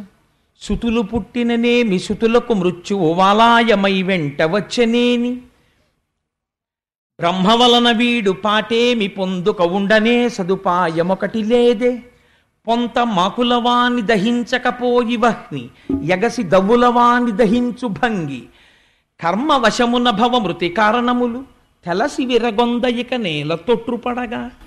ఏమి పద్యం అండి నిజంగా. పోతన గారి ఘంటంలోంచి లోపల చేస్తున్నాడు ఈ ఆలోచన. ఏమని? ఆపన్నురాలైన అంగన రక్షించి సుతులనిచ్చెదననుట శుభము నేడు. అసలు ముందు ఈ అమ్మాయిని బతికేటట్టుగా చూడాలి. ఒకవేళ బ్రతికితే రేపేం జరుగుతుంది అన్నది తర్వాత ఆలోచిద్దాం. 8వ గర్భానికి కదా చంపేవాడు, కంసుణ్ణి చంపేవాడు పుడతాడంటున్నాడు. అందుకని ఒక మాట చెప్దాం. నీకు 8వ కడుపున పుట్టేవాడు నిన్ను చంపుతాడు కాబట్టి నీకు అనుమానం ఉంటే పుట్టిన కొడుకులందరినీ నీకు ఇచ్చేస్తాను, చంపేసేయి. ఈవిడ్ని చంపేయడం ఎందుకు? ఈవిడ కాదుగా నిన్ను చంపేది అంటే వీడేమంటాడు? వీడికి కావలసినది ఏమిటంటే వాడి ప్రాణాలతో ఉండడం. కాబట్టి ఇప్పుడు అయితే నీ కొడుకుల్ని ఇస్తావా బావా అంటాడు. నన్ను నమ్ముతాడు, ఎందుకంటే నేను మాట తప్పనని. సుతులు పుట్టిననేమి సుతులకు మృత్యువు వలాయమై వెంట వచ్చనేని, బ్రహ్మ వలన వీడు పాటేమి పొందుక ఉండనే సదుపాయమొకటి లేదే. చతుర్ముఖ బ్రహ్మగారి చేత వీడు నిజంగా నా భార్య 8వ కడుపున పుట్టేవాడి చేత సంహరింపబడాలని రాసినటువంటి విషయము సత్యమే అయితే వీడు ఎలాగో చచ్చూరుకుంటాడు. కాబట్టి అందాక ముందు అసలు భార్యని రక్షించుకోవాలి కదా, అది నా భర్తగా నా ధర్మం కదా. కాబట్టి పిల్లల్ని ఇచ్చేస్తానంటాను, నిజంగా ఇచ్చేస్తాను, భార్యని ముందు రక్షించుకుంటాను. అసలు పిల్లలు పుడతారో పుట్టరో ఎవడికి తెలుసు, వీడు విన్నట్టే నేను విన్నాను. కాబట్టి నేను మాత్రం ఎందుకు అనకూడదు ఈ మాట. కాబట్టి ముందు భార్యని రక్షించుకోవడం భర్త ధర్మం, అందుకని నా ధర్మాన్ని నేను పాటిస్తాను. ఆ తర్వాత అంటావా ఏమో అదృష్టాదురదృష్టాలు ఎవరివి ఎలా ఉంటాయో మనకేం తెలుసు. ఎందుచేతంటే పొంత మాకులవాని దహించకపోయివని ఎగసి దవులవాని దహించు భంగి. అరణ్యంలో 2 ఎండిపోయిన చెట్లు గాలికి రాసుకుంటాయి, నిప్పు పుడుతుంది. పక్కనే ఉంది ఎండిపోయిన చెట్టు. ఈ ఎండిపోయిన చెట్టుని కాల్చడం మానేసి గాలికి అగ్నిహోత్రం వెళ్ళి దూరంగా ఉన్న ఇంకో ఎండు చెట్టుని కాల్చేస్తోంది. ఈ పక్కనే ఉన్న ఎండు చెట్టు బతికిపోతోంది. ఏమనుకోవాలి అంటే ఇది అదృష్టం అనాలి. అదృష్టం ఎందుకు వచ్చింది? ఎప్పుడో చేసుకున్న కర్మ అనాలి. అంతకన్నా జవాబు ఎక్కడుంది ప్రపంచంలో ఇంతకన్నాను. కాబట్టి ఎగసి దవులవాని దహించు భంగి కర్మ వశమున్న భవమృతి కారణములు. ఎవడు చేసుకున్న కర్మను అనుసరించి వాడికి జన్మము మరణము వచ్చేస్తున్నాయి. భవమృతి కారణములు తెలసి విరగొందయిక నేల తొట్టుపడగా. ఇది నాకు తెలిసి నేను ఇంకెందుకు భయపడాలి. కాబట్టి నేను నా పిల్లల్ని ఇచ్చేస్తానని వీడితో ఒక మాట చెప్తాను అనుకున్నాడు. అని బావా అయితే నీకో మాట చెప్తాను. ఈ లలనకు పుట్టిన కొమరుని వలనం తెగెదనుచు గగనవాణి పలికెనంచు నీ వలిగితివేని, ఈ జలజాక్షికి కల కొమరుల సంపనిత్తు క్రమమున నీకున్ అన్నాడు. ఎటువంటి ప్రతిజ్ఞండిది? బావా పిల్లల వల్ల కదా చచ్చిపోతానంటున్నావు, 8వ కడుపున పుట్టినవాడి చేత. కాబట్టి ఈ దేవకీదేవి యొక్క గర్భము నుండి ప్రతి గర్భములో వచ్చినటువంటి పిల్లవాణ్ణి నీకు తీసుకొచ్చి పుట్టగానే మావి కూడా వదలనటువంటి శిశువుని తీసుకొచ్చి నీకు ఇచ్చేస్తాను, నువ్వు చంపేసి. అప్పుడు నీకు మృత్యువు రాదు కదా. అంతేకాని నీ చెల్లెల్ని చంపడం ఎందుకు? పాపకర్మ కదా. నీకు మృత్యుహేతువుని నువ్వు చంపావనుకో అప్పుడు ప్రపంచం తప్పు పట్టదు. గగనవాణి చెప్పింది అందుకు చంపాడు అంటారు. నువ్వు ధర్మం తప్పక్కర్లేదు, నేను ధర్మం తప్పక్కర్లేదు, విడిచిపెట్టే బావా అన్నాడు. అంటే ఇప్పుడు ఈయనన్నాడు, ఇదేదో బాగానే ఉందిరా, బాగానే చెప్పాడు, ఎలా ఉంటుందో చూడండి మనిషి ఆలోచన అని. బావా నువ్వు ఎంత మంచివాడివి, నిజమే పాపమ్మ చెల్లెల్ని చంపడం ఎందుకు? మళ్ళీ ప్రేమ వచ్చింది వాడికి. ఇలాంటి ప్రేమలు ఎంత తుంటరి ప్రేమలో మీరు ఆలోచించండి. కాబట్టి అవును పాపమ్మ చెల్లెల్ని చంపడం ఎందుకు బావా, ఏమిటో నాకు ఈ ఆలోచన రాలేదు, నిజమేను బావా నువ్వంటే నాకు చాలా నమ్మకం. ఒక్కొక్కడి సత్యసంధత ఒక్కొక్కడికి చేతకానితనంగా కనిపిస్తుంది, అదో విచిత్రం ప్రపంచంలో. కాబట్టి నువ్వు నీ పిల్లల్ని తీసుకొచ్చి ఇచ్చేస్తావు కదా బావా, మీ ఇద్దరు హాయిగా వెళ్ళిపోండి అంతఃపురానికి అని రథాన్ని వదిలిపెట్టేశాడు. వెళ్ళిపోయారు దేవకీ వసుదేవులు. ఎంతో సంతోషంగా ఉన్నారు. మొట్టమొదట కొడుకు పుట్టాడు. పుట్టగానే ఇప్పుడు ఎవరి మీదకి వెళ్ళింది పరీక్ష? వసుదేవుడి మీదకి వెళ్ళింది. మీరు భాగవతంలో ఒక గమ్మత్తు గమనించాలి. 8వ గర్భాన్న పుట్టేవాడి వలన చచ్చిపోతావని గగనవాణి కంసుడికి చెప్పింది. 8వ గర్భాన పుట్టేటటువంటి పిల్లవాడి వల్ల చచ్చిపోతావంటే వీడు ఖచ్చితంగా బతకడానికి ఎన్నేళ్ళు టైం ఉందండి? కనీసం 1.5 సంవత్సరాలు చూసినా 12 ఏళ్ళు టైం ఉంది వీడికి.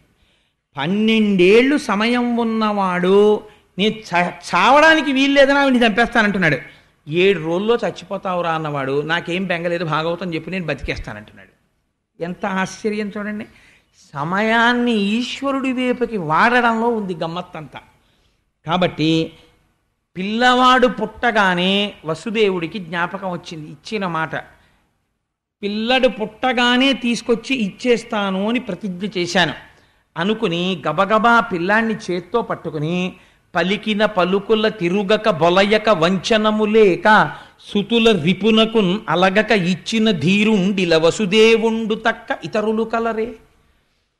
పుట్టిన పిల్లల్ని చంపడానికి ఇస్తాను అన్న మాట తప్పకుండా సత్యసంధత పాటించడం కోసమని పుట్టిన కొడుకుని పుట్టినట్టుగా మావితో ఉన్న పిల్లాన్ని పట్టుకెళ్ళి కంసుడికి ఇచ్చేశాడు. బావా చంపేశాయి అంటే కంసుడు చూశాడు. చూసి అన్నాడు, ఎంత చిత్రంగా ఉంటాయో చూడండి మన ప్రవృత్తులు. ఆ పిల్లవాడిని చూసి వాడికి ధైర్యం వచ్చింది. బావా చూసావా, నువ్వు ఎంత మాట తప్పనివాడివో, పిల్లవాడు పుట్టగానే నువ్వే తీసుకొచ్చి ఇచ్చావు, నేను రాలేదు చంపడానికి, నేను రావాలమ్మో పుట్టాడు ఒకటో వాడని, నేను రాలేదు, నువ్వు తెచ్చావు, నాకు అందుకే నువ్వంటే అంత గౌరవం బావా, నువ్వు మాట తప్పవు. కానీ 8వ వాడు కదా బావా నన్ను చంపేది, ఒకటో వాడిని చంపడం ఎందుకు, తీసుకెళ్ళిపోన్నాడు. అంటే వసుదేవుడు లోపల అంతగా నమ్మలేదు కంసుణ్ణి, కానీ పిల్లవాడిని తీసుకుని వెళ్ళిపోయాడు. మీరు ఈ కథ వినండి, చాలా గమ్మత్తుగా ఉంటుంది. ఇందులో ఉన్న వేదాంతం అర్థమైతే ఆశ్చర్యంగా ఉంటుంది. తర్వాత చెప్తాను ఆ తత్వం. వెళ్ళిపోయాడు. వెళ్ళిపోయిన తర్వాత రెండో కొడుకు పుట్టాడు. మళ్ళీ తీసుకొచ్చి ఇవ్వక్కర్లేదుగా, 8వ గర్భాన్ని కదా ఇమ్మన్నాడు, అందుకని ఊరుకున్నాడు. ఇలా 6 పిల్లలు పుట్టారు. 6 పిల్లలతో 6వ పిల్లాడు పుట్టాడు అనేటప్పటికీ తల్లికి తండ్రికి మొదటి పిల్లవాడి మీద ఎంత అనుబంధం ఏర్పడిపోయి ఉంటుందండి. మీరు ఒకసారి ఆలోచించండి. అప్పటికి వాడు 9 ఏళ్ళు 10 ఏళ్ళు పిల్లాడు అయిపోయాడు. అయిపోయి ఈ 6 పిల్లలతోటి అమ్మకి నాన్నకి అంత అనుబంధం వచ్చింది. ఇంత అనుబంధంతో వాళ్ళు సంతోషంగా ఉన్న సమయంలో ఒక రోజున నారదుడు వచ్చాడు కంసుడి దగ్గరికి. నారదుడు వచ్చాడనేటప్పటికీ మీరు బెంగ పెట్టుకోకండి, ఆయన మహాజ్ఞాని. ఆయన ఎప్పుడు వచ్చినా ఏదో లోక కళ్యాణం చేస్తాడు ఆయన. ఆయన వచ్చి అన్నాడు, ఒకనాడు నారదుండొయ్యన కంసుని ఇంటికి చనుదించి ఏకతమున మందలోపలనున్న నందాదులును వారి భార్యలు పుత్రులు బాంధవులును దేవకి మొదలుగా గల తెరవలు వసుదేవుడాదిగా గల సర్వ యాదవులును సొరలు కాని నిజము నరులు కారని తెలిపి కంసుండ నీవు రకసుడవనియు దేవమయుడు చక్రి దేవకీదేవికి పుత్రుడుగా జనించు భూతలంబును చెరుప పుట్టిన చనటి దైత్యులనెల్ల సంహరించునని తెలిపి చనియదివికి.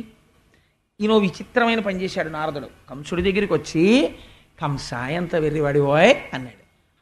నేను వెర్రివాడినా ఏమన్నాడు ఆయన అంటే, చూసావా మరి ఇంతకన్నా వెర్రితనం ఏముంటుంది, అసలు నువ్వు ఎవరిని వదిలిపెడుతున్నావో అటువంటి ఆ దేవకి మొదలుగా గల తెరవలు వసుదేవుడాదిగా గల సర్వ యాదవులును సురలు కాని నిజము నరులు కారని పల్కి, వాళ్ళెవ్వరూ మనుష్యులు కారు. నువ్వు కిందటి జన్మలో కాలనీమి అన్న పేరు కలిగినటువంటి రాక్షసుడవు, నిన్ను శ్రీ మహావిష్ణువు సంహరించారు. ఈ జన్మలో నువ్వు కంసుడవు. నీ తండ్రి నీ తల్లి దేవకి వసుదేవుడు, ఇంకా నీకో విచిత్రం చెప్పనా, పక్క ఊళ్ళో ఉన్న నందుడు, ఆవులు, దూడలు ఇవందరూ దేవతలు నిన్ను చంపడానికే వచ్చాయన్నాడు. అనేసరికి అని చెప్పి వెళ్ళిపోయాడు ఆయన. చనియదివికి ఊర్ధలోకాలకు వెళ్ళిపోయాడు, స్వర్గం హాయిగా ఆ వీణ పాడుకుంటూ వెళ్ళిపోయాడు, నారాయణ అని సంకీర్తనం చేసుకుంటూ. ఇప్పుడు ఈయనకి అనుమానం వచ్చింది, నారదుడు అనవసరంగా అబద్ధాలు చెప్పడగా, కాబట్టి కబురు చేశాడు, వసుదేవుడిని 6 పిల్లల్ని పట్టుకుని రమ్మన్నానని చెప్పన్నాడు అని. అమ్మ బాబోయ్, ఇందులో ఎవడు విష్ణువాంశతో పుట్టాడో 8వ వాడికి 7 సహాయపడితే నా బ్రతుకు ఏమైపోవాలి, అందుకని ఉన్న వాళ్ళని ఉన్నట్టు సంహరించడం మంచిది అని వాడు చిత్రంగా చంపేవాడు పిల్లల్ని. 2 కాళ్ళు పట్టుకుని గిర్ర గిర్ర గిర్ర గిర్ర తిప్పి బండలకేసి కొట్టేవాడు. కొడితే పగిలిపోయేవి శరీరాలకు ఎక్కడికక్కడ. అలా 6 చంపేశాడు.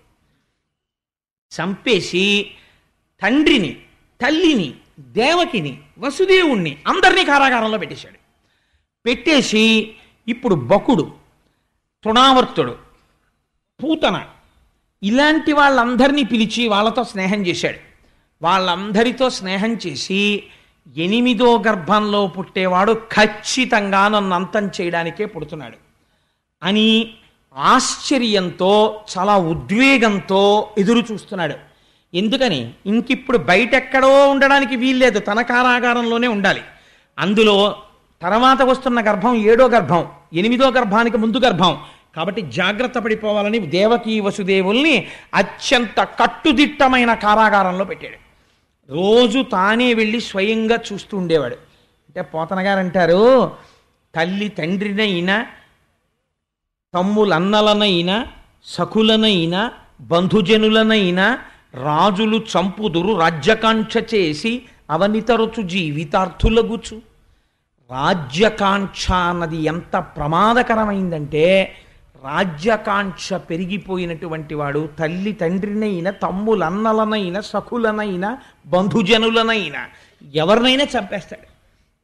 ఎందుకని, అది కంసుడే కాదు, అవని తరచు జీవితార్థులగుచు, వాళ్ళు బ్రతికుండిపోవాలి, తనకి రేపు రావలసిన పదవి అవతల వాడికి రాకూడదని చంపడానికి కూడా వెనకాడరు. రాజ్యాధికారమునందుండేటటువంటి మదోన్మత్తత అటువంటిది. కాబట్టి కంసుడు కూడా చంపాడు పిల్లల్ని. అయితే మిగిలినటువంటి మాట ఎలా ఉన్నా మీకు ఇక్కడ ఒక అనుమానం తప్పకుండా రావాలి. ఏమండి, అంత పసిపిల్లలు కదా, నారదుడు మహానుభావుడు కదా, లోక కళ్యాణకారకుడే, నారం దదాతీతి నారదహ అని ఆయన జ్ఞానం ఇచ్చేవాడే, అటువంటి వాడు 6 పిల్లలు చచ్చిపోవడానికి కారణం ఎందుకయ్యాడు? ఇప్పుడు ఆయన వచ్చి చెప్పకపోతే వచ్చిన నష్టం ఏమిటి? ఎందుకు చెప్పాడు అని మీకు అనుమానం వస్తుంది. భాగవతంలో దీనికి ఎక్కడా జవాబు లేదు. నారదుడు అలా ఎందుకు చెప్పాడు? మీకు దీనికి పరిష్కారం దొరకాలంటే దేవీ భాగవతం చదవాలి. దేవీ భాగవతంలో మాత్రం ఉంది దీనికి. అంటే మనకి రామాయణంలో ఏదైనా అనుమానం వచ్చిందనుకోండి, రామాయణంలో అనుమానం బాగా నివృత్తి అవ్వాలంటే పద్మపురాణం చదవాలి. అలాగే వెంకటేశ్వర స్వామి వారి అవతారానికి సంబంధించి ఏదైనా సమగ్రంగా తెలియాలనుకోండి, భవిష్యత్ పురాణం కానీ వరాహ పురాణం కానీ చదవాలి. అలాగే శివ సంబంధం సుబ్రహ్మణ్య సంబంధానికి స్కాందం చూసుకోవాలి. అలాగే భాగవతంలో ఏదైనా అనుమానం వస్తే దేవీ భాగవతంలో ఒకసారి చూసుకుంటూ ఉండాలి. దేవీ భాగవతంలో ఈ రహస్యాన్ని చెప్పారు. మరీచి ఊర్ణాదేవి అని 2 ఉన్నారు పూర్వం. వాళ్ళిద్దరికీ 6 పిల్లలు పుట్టారు. వాళ్ళు పుట్టుకతో బ్రహ్మజ్ఞానులు. వీళ్ళు 6 ఒకసారి చతుర్ముఖ బ్రహ్మగారి యొక్క సభకి వెళ్ళారు. వెడితే వాళ్ళకి ఎందుకు నవ్వు వచ్చిందో తెలియదు, నిష్కారణంగా బ్రహ్మగారు కూర్చునుండగా ఓ నవ్వు నవ్వారు. వాళ్ళు నవ్వితే పెద్దల ఎడల జాగ్రత్తగా ఉండాలి, పిచ్చి నవ్వు నవ్వకూడదు. ఆయన అన్నారు, మీకు నన్ను చూసి నవ్వు వచ్చింది కాబట్టి రాక్షసుడి కడుపున పుట్టండి అని చెప్పించారు. వాళ్ళు 6 కాలనేమికి కుమారులుగా జన్మించారు క్రిందటి జన్మలో. 6 కాలనేమి పుత్రులై కొంతకాలం బ్రతికి తదనంతరము హిరణ్యకశిపుడి యొక్క కడుపున పుట్టారు. పుట్టి వాళ్ళు పుడుతూనే అప్పటికి వాళ్ళకు ఉన్నటువంటి తమోగుణ రజోగుణ సంస్కారం తగ్గింది. మళ్ళీ బ్రహ్మగారి గురించి తపస్సు చేశారు. దీర్ఘాయుర్దాయం ఇచ్చాడు బ్రహ్మగారు. తండ్రికి వచ్చి చెప్పారు, నాన్నగారు మేము చతుర్ముఖ బ్రహ్మగారి గురించి తపస్సు చేశాం, మాకు దీర్ఘాయుర్దాయం ఇచ్చారు అన్నారు. అంటే హిరణ్యకశిపుడికి కోపం వచ్చింది.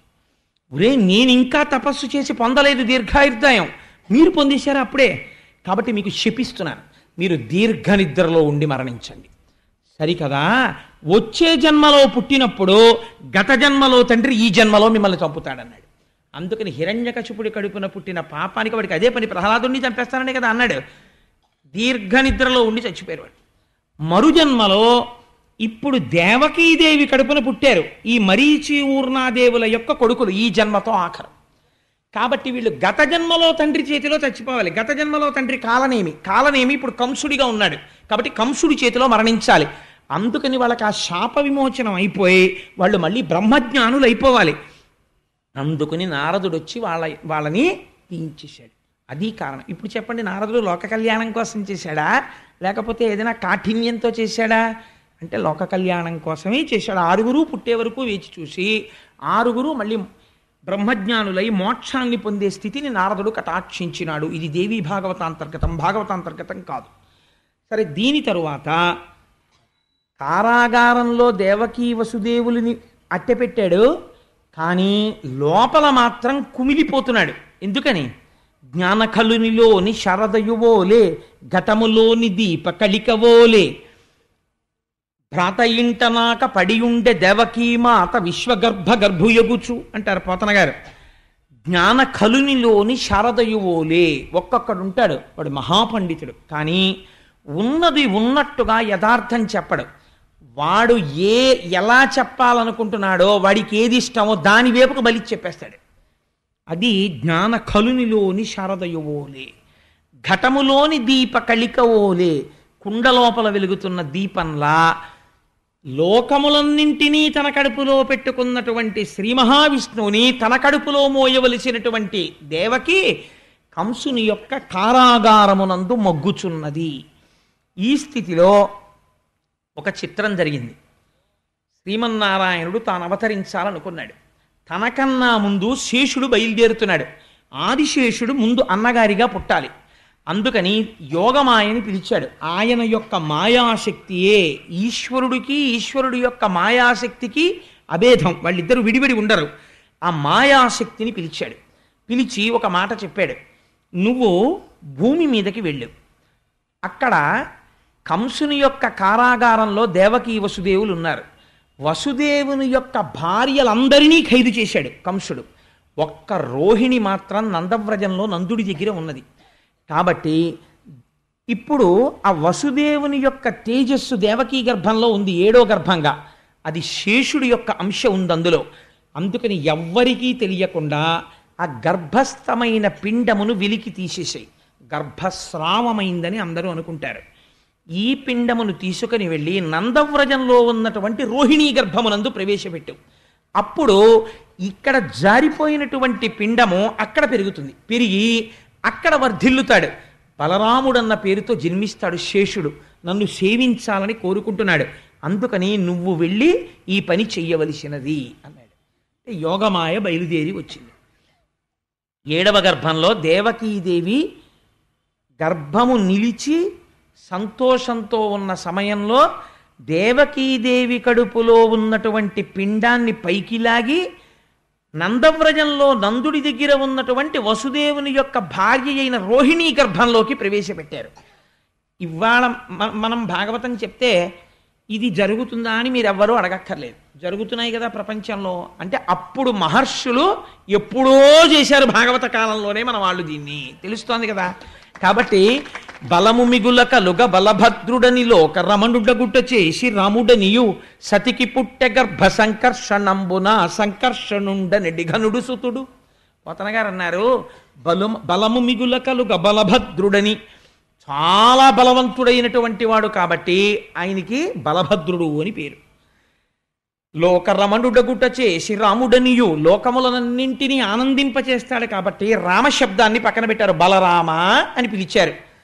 సతికి పుట్టె గర్భ సంకర్షణంబున, ఈ అమ్మ కడుపులోంచి లాగబడి వేరో అమ్మ కడుపులోకి ప్రవేశపెట్టబడ్డాడు.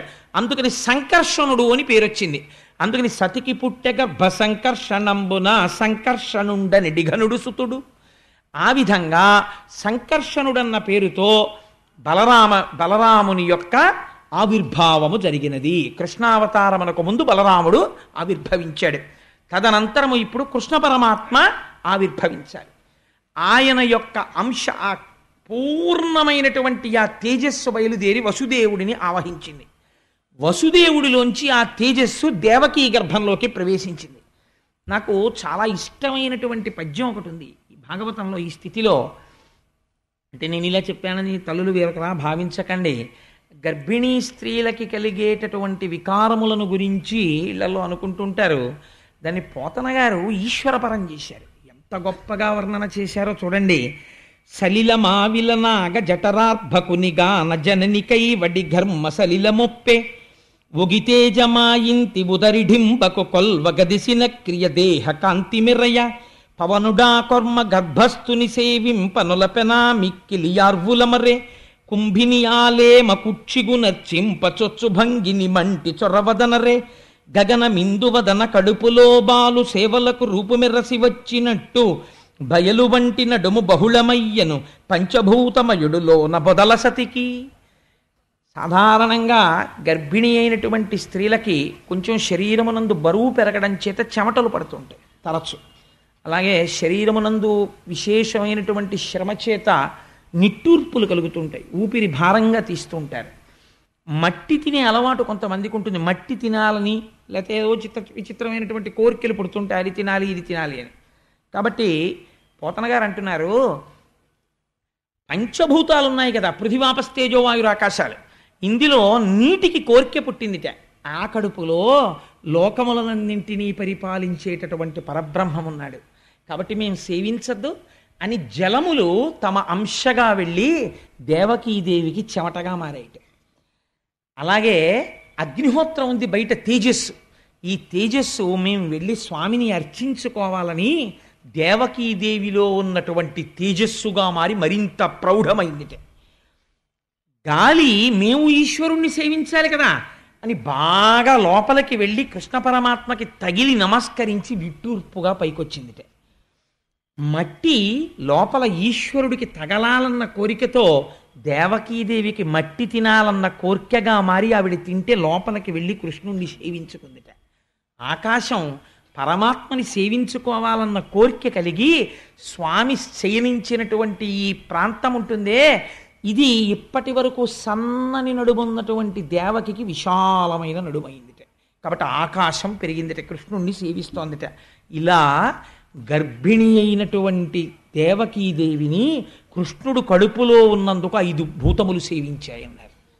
ఈశ్వరానుగ్రహం ఎలా ఉంటుందో నిజంగా మహానుభావుడు ఒక గర్భిణీ స్త్రీ పొందేటటువంటి అవస్థని ఈశ్వరానుగ్రహంగా మార్చి దర్శనం చేయడంలో పోతనగారి స్థితిని మీరు చూడండి. ఆ దృష్టికోణం ఉన్నవాడు బ్రహ్మం కాకపోతే ఇంకేమవుతాడండి? అటువంటి పోతనగారి పద్యాలు, అటువంటి ఆంధ్రదేశంలో మనం పుట్టి పోతనగారి పద్యాలు చెప్పుకోకపోతే ఇంకా మనం నిజంగా ఆయనకి వారసులమని ఏ ముఖం పెట్టుకుని చెప్పుకుంటాం? అంతటి మహానుభావుడైన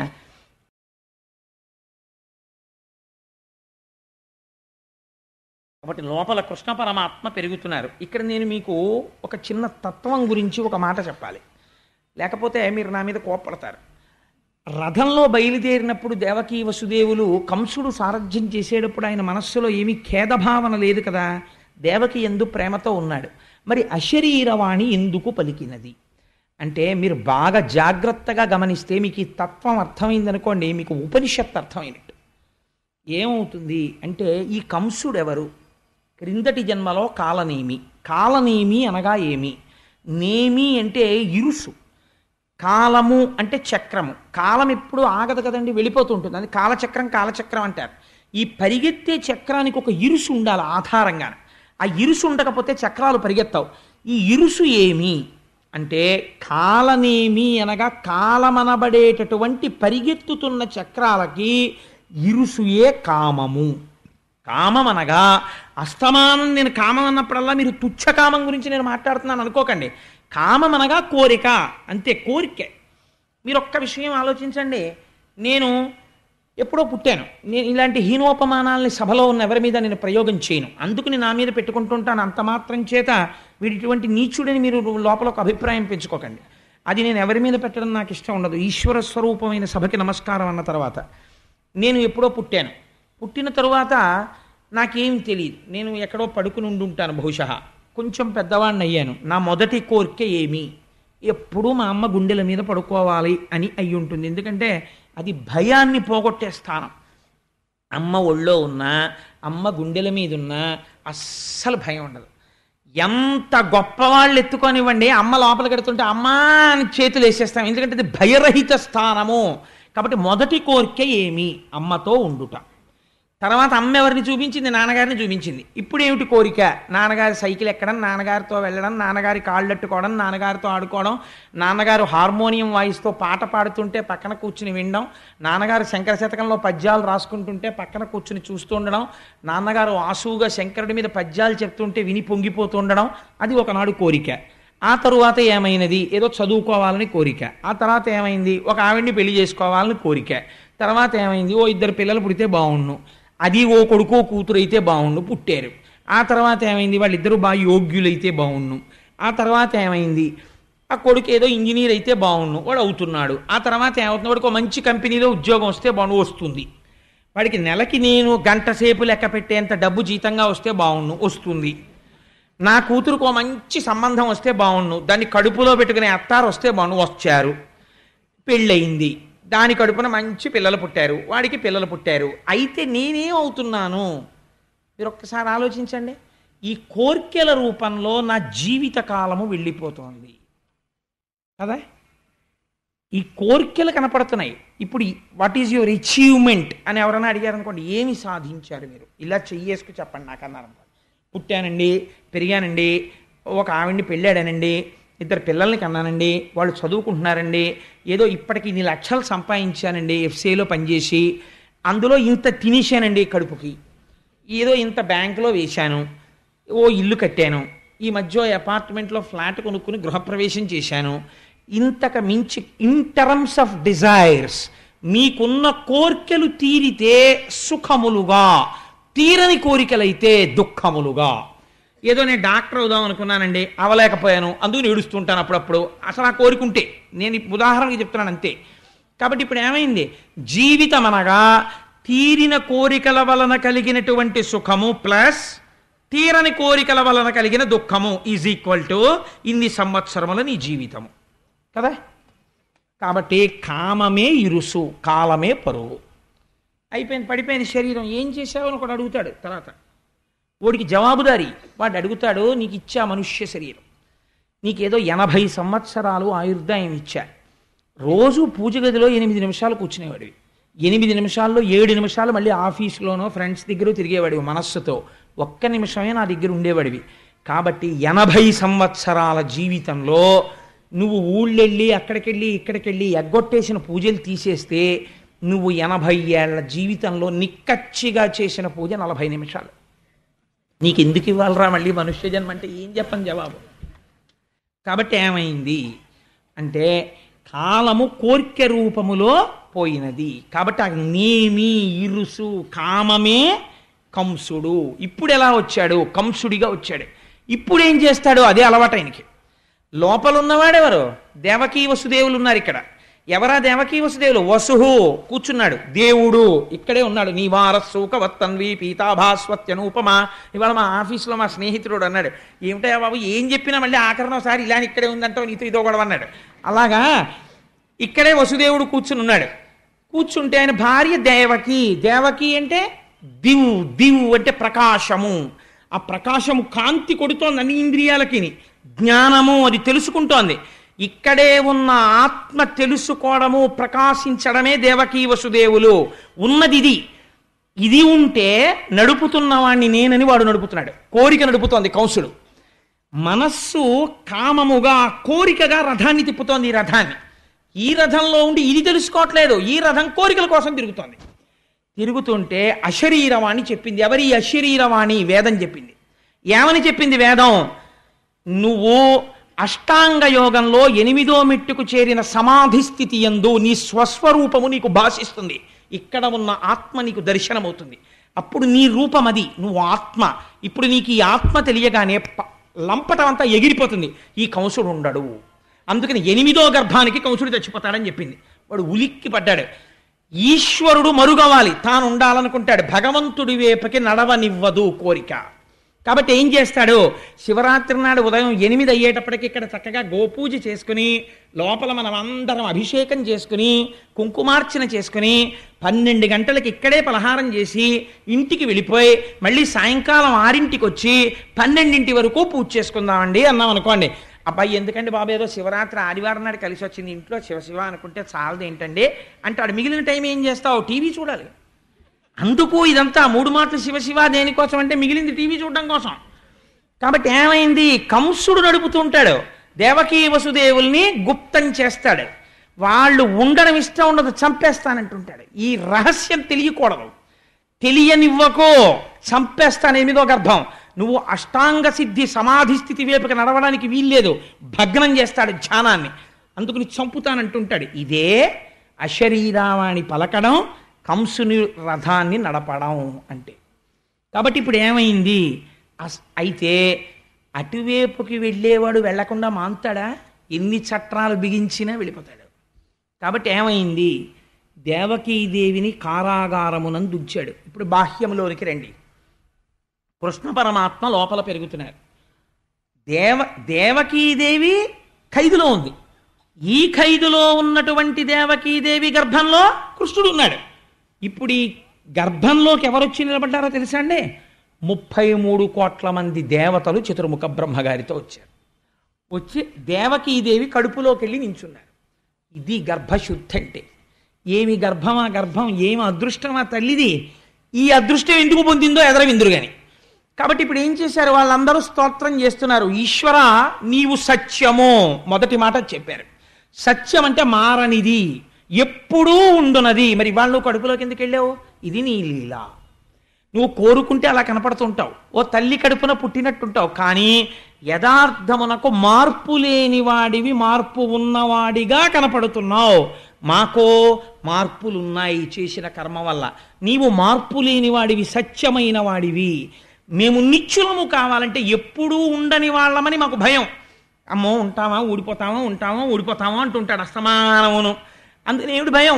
ఉండమని కాదు, ఈ ఆత్మ నేను ఎక్కడికి వెళ్తాను, ఎప్పుడూ ఉంటాను అని స్థితి రావాలంటే, స్వస్వరూపము భాషించాలంటే నీ అనుగ్రహం ఉండాలి.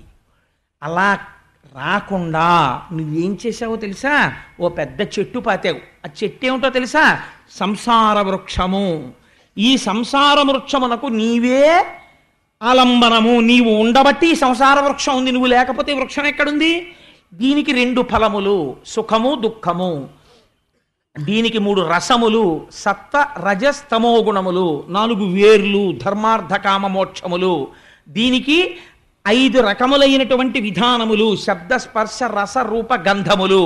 దీనికి 6 ఊడలు. ఆ 6 ఊడలే కామ క్రోధ లోభ మద మోహ మాత్సర్యములు.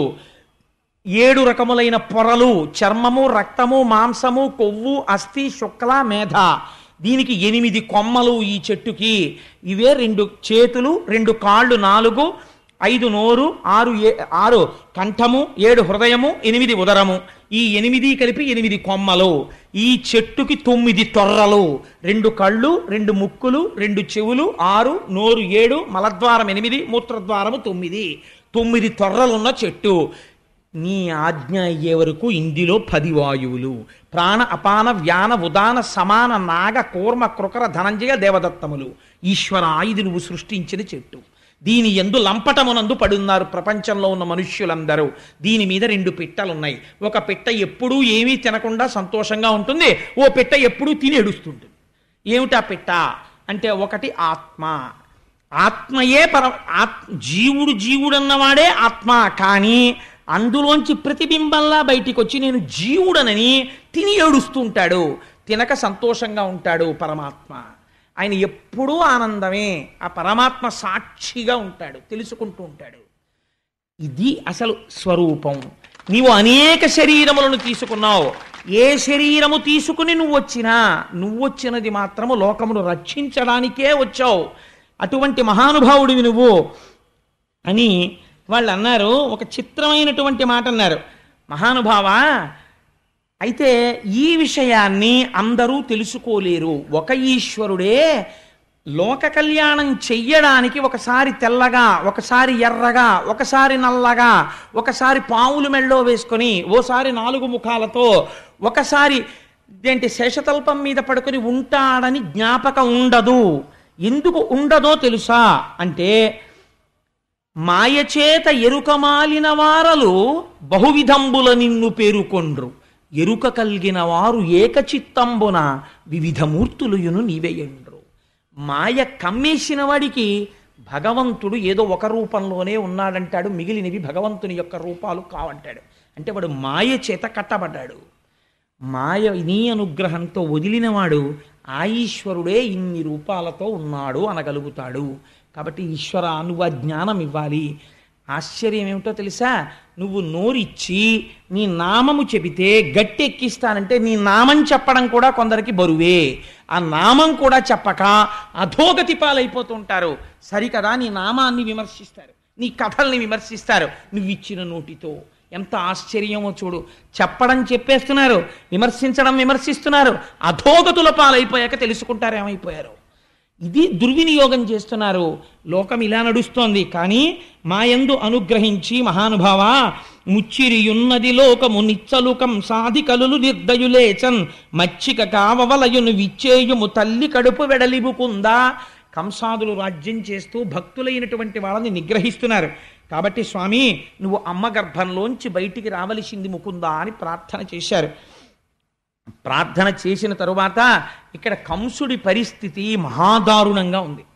ఎందుచేత? అష్టమ గర్భం వచ్చేసింది, నెలలు పెరుగుతున్నాయి, ఆవిడికి 9వ నెల వచ్చేసింది, స్పష్టంగా తేజస్సు కనపడుతోంది. ఆ అష్టమ గర్భంలో పుట్టేవాడు తన్ను చంపేస్తాడని భయం. అందుచేత తిరుగుచు కుడుచుచు త్రాగుచు, ఆఖరికి ఏం చేస్తున్నా సరే అరుగుచు కూర్చుండి లేచునవరత అనవరతంబొన్ హరితలచి తలచి జగమా హరిమయముగ చూచ కంసుడారనియలుకన్. ఎంత చిత్రమో చూడండి. కంసుడికి కూడా జ్ఞానము చేత లోకమంతా ఒక ఈశ్వరుడు కనపడ్డట్టే కంసుడికి కూడా కనపడుతోంది. అందుకే అన్నాడు నారదుడు ధర్మరాజు గారితో, వైరంతో కూడా పొందుతున్నారు ఈశ్వరుణ్ణి అన్నాడు. తిరుగుచు కుడుచుచు వ్రాలుచు అరుగుచు కూర్చుండి లేచు అనవరతంబున్ హరితలచి తలచి జగమా హరిమయముగ చూచ కంసుడు ఆరనియలుకన్. తిరుగుతూ ఉంటాడు. అమ్మో ఇంకొచ్చేస్తాడేమో, ఏ క్షణంలో ప్రసవం అయిపోతుందో, పుట్టి ఏమో ఏం చేస్తాడో, ఏ రూపంలో వస్తాడో, ఎలా చంపుతాడో. తాగుతుంటాడు. గ్లాస్ అప్పుడైతే భయం, వచ్చేసాడేమో ఏ రూపంలోనో. ఎక్కడో ఎవరో స్వామి అంటారు, అమ్మో వచ్చేసాడేమో అని భయం. ఉలిక్కి పడుతుంటాడు. వాసన చూస్తుంటాడు, ఏమో వాసనారూపంగా ఎందుకు రాకూడదు. ఇంతకుముందు హిరణ్యకశిపుల్ని వాళ్ళందరినీ చిత్రంగా చంపాడు. హిరణ్యకశిపో ఉపాఖ్యానానికి సంబంధించిన రహస్యం ఎక్కడ చెప్పాడో తెలుసా అండి ఆయన? బలిచక్రవర్తి ఉపాఖ్యానంలో చెప్పాడు శ్రీమన్నారాయణుడు. మీ తాతోడు ఉండేవాడయ్యా, వాడు నా కోసం వెతికాడు నన్ను చంపుదామని, వైకుంఠానికి వచ్చాడో సార్ నా కోసం, నేను ఏం చేశానో తెలుసా? వాడి ముక్కు రంధ్రాల్లోంచి వెళ్ళి వాడి గుండెల్లో కూర్చున్నాను, వాడు బయటంతా వెతికాడు, వాళ్ళలోనే ఉన్నానని తెలుసుకోలేకపోయాడు, వెర్రాడు, ఆఖరికి ఇందులోంచి వచ్చి స్తంభంలోంచి బయటకు వచ్చి వాడిని చంపేశానన్నాడు. అందుకని నీ వాళ్ళేం తక్కువ వాళ్ళు కారులే అన్నాడు బలిచక్రవర్తితో. కాబట్టి ఎక్కడుంటాడు? ఇక్కడే ఉంటాడు ఈశ్వరుడు. అంతర్ముఖ సమారాధ్య బహిర్ముఖ సుదుర్లభ. బయట వెతికితే దొరకదు, లోపలికెడితే దొరుకుతుంది. లోపలికి వెళ్ళడం మనకి తెలియదు, బయట తిరగడం తప్ప. కాబట్టి ఆయన ఏం చేస్తున్నాడు అంటే, ఏది చేస్తున్నా అమ్మో వచ్చేస్తాడు చంపేస్తాడు ఇదే బెంగ. కాబట్టి ఇప్పుడు ఏమవుతోంది? ఎవరిని చూసినా శ్రీహరే కనపడుతున్నాడు. తలచి జగమా హరిమయము గచూచ కంసుడారనీయలుకన్. నిజంగా కృష్ణావతారం ఆవిర్భవించేటటువంటి సమయం ఆసన్నమవుతోంది. మీకు ఒక గొప్ప రహస్యం చెప్పేస్తున్నాను ఇవాళ. ఏమిటో తెలుసా అండి? శ్రావణ మాసంలో అర్ధరాత్రి 12 గంటలకి ఆకాశం మబ్బులు పట్టి వర్షం పడుతుంటే శ్రీకృష్ణ భగవానుని యొక్క ఆవిర్భావం. మళ్ళీ అక్కడి నుంచి 6 నెలలు లెక్కెట్టండి. భాద్రపదము, ఆశ్వీజము, కార్తీకము, మార్గశీర్షము, పుష్యము, మాఘము. మాఘమాసంలో మళ్ళీ మహాశివరాత్రి నాడు అర్ధరాత్రి 12 గంటలకి లింగోద్భవం. ఏమిటి చిత్రం? 6 నెలలు కరచరణాదులున్నవాడి పూజ చేస్తే ఆకారము ఉన్నదా ఆకారము లేదా అన్న లింగస్వరూపము జ్యోతిర్లింగమై భాషిస్తుంది. అలా ఎలా వస్తుందో రేపు మహాశివరాత్రి నాటి సాయంకాలం ఉపన్యాసంలో చెప్తా. మహాశివరాత్రి నాడు లింగోద్భవం అంటే ఏమిటో అర్ధరాత్రి 12 గంటలకి ఖచ్చితంగా 6 నెలలకి లింగోద్భవం. ఎక్కడ శివకేశవ భేదాలు ఉన్నాయండి? ఎంత ఆశ్చర్యంగా ఉంటుంది మనుష్యుణ్ణి ఉద్ధరించడానికి ఈశ్వరుడి యొక్క తత్వం. కాబట్టి ఇప్పుడు ఆకాశం అంతా మబ్బులు పట్టుంది. ఈయన ఏ నిమిషానికి ఆ నిమిషమే భయం. ఒకరోజు అనుకున్నట్ట ఇంకా సుఖం లేదు, చంపేస్తాను, అసలు గొడవ వదిలిపోతుంది, నేను ఈ టెన్షన్ పడలేకపోతున్నాను, వీడు ఎప్పుడు పుట్టేస్తాడో, చంపేస్తాను దేవకీదేవిని అనుకున్నాడు. వెళ్ళాడు. లోపల ఉన్నవాడు ఎవరండి? మహామాయా మానుష రూపుడు. ఆ చెల్లెల్ని చూస్తే జాలేసిందిట. ఇంత పరాక్రమవంతుడిని, ఆడపిల్లని చంపనా, గర్భిణిని, ఇంకెందుకు, ఎలాగో పుడతాడు కదా, పుట్టిన తర్వాత చంపేస్తాను అని వెనక్కి వచ్చేసాడు. వెనక్కి వచ్చాడు కానీ నిద్ర పట్టట్లేదు. ఆ రోజే నిద్ర పట్టింది వాడి కర్మ. గాఢ నిద్రలో ఉన్నాడు. భటుల్ని పెట్టాడు, తలుపులు దగ్గరకేశాడు, వాటికి ఇనప గొలుసులేశాడు, వాటిలో మేకులు దింపాడు, తాళాలు వేశాడు, చెవులు బొడ్డులో పెట్టుకున్నాడు. బిడ్డడు ఏడ్చిన తర్వాత ఒక హుకుం జారీ చేశాడు. వేసిన తాళాలకి సీల్స్ వేస్తుంటాం ఇప్పుడు, అలా రాజముద్రలు సరిగ్గా ఉన్నాయో లేచొచ్చి చెప్పమని చెప్పాడు తాళాలకి. ఇంకా దారుణం ఏమిటో తెలుసా అండి? వసుదేవుడు ఏమైనా చేస్తాడేమో అని అనుమానంతో వసుదేవుడి కాళ్ళకి చేతులకి ఇనప సంకెళ్ళేశాడు, వేసి కూర్చోబెట్టాడు ఆ కారాగారంలో. ఎంత దారుణం అంటే, ఆనాడు దేవకీ ప్రసవ సమయమునందు సహాయం చేసిన వారు లేరు, అంత బాధపడింది ఆ తల్లి. అటువంటి స్థితిలో అర్ధరాత్రి 12 గంటల వేళ జలధరదేహునాజాను చతుర్బాహు సరసీరుహక్షు విశాలవక్షు జారు గదా శంఖచక్ర పద్మ విలాసు కంఠ కౌస్తుభమణికాంతి భాను కమనీయ కటిసూత్ర కంకణ కేయూర శ్రీవత్సలాంఛనంచిత విహారు మరుకుండల ప్రభాయుత కుంతలలలాటు వైఢూర్య మణిగణవర కిరీటు బాలు పూర్ణేందు రుచిజాలు భక్త లోకపాలు సుగుణాలవాలు కృపావిశాలు చూచి తిలకించి పులకించి చొజ్జమంది ఉబ్బి చెలరేగి వసుదేవుడు ఉత్సహించే. మహానుభావుడు శ్రీమన్నారాయణుడు ఆవిర్భవించాడు పసిపిల్లవాడి రూపంలో. ఒక్కసారి ధ్యానం చేసి నమస్కరించుకోండి. మా గోపాలకృష్ణ గారికి అంత సంతోషం.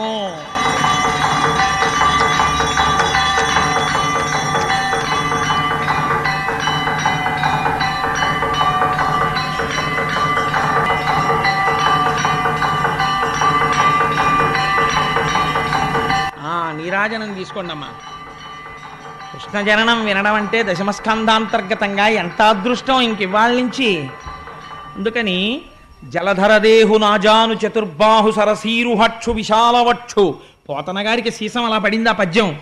ఇదేంటి 4 బాహువులతో నల్లటి మొబ్బెలా ఉంటుందో అటువంటి కాంతితో పట్టు పీతాంబరం కట్టుకుని శంఖచక్ర గదా పద్మములను ధరించినటువంటి వాడై మహానుభావుడు మంచి వజ్ర వైఢూర్యములు పొదగబడినటువంటి కిరీటంతో మంచి నల్లటి కుంతలములతో చెవులకు పెట్టుకోబడినటువంటి కర్ణాభరణముల యొక్క కాంతి గండస్థలముల యందు ప్రకాశిస్తూ ఉండగా మెడలో ఆ శ్రీవత్సమ కౌస్తుభం అనేటటువంటి రత్నాన్ని ధరించి శ్రీవత్సమన్న పుట్టుమచ్చతో సమస్త లోకములు కొలిచేటటువంటి పాదపద్మములతో చంటి పిల్లవాడిగా వసుదేవుడికి దర్శనమిచ్చాడు.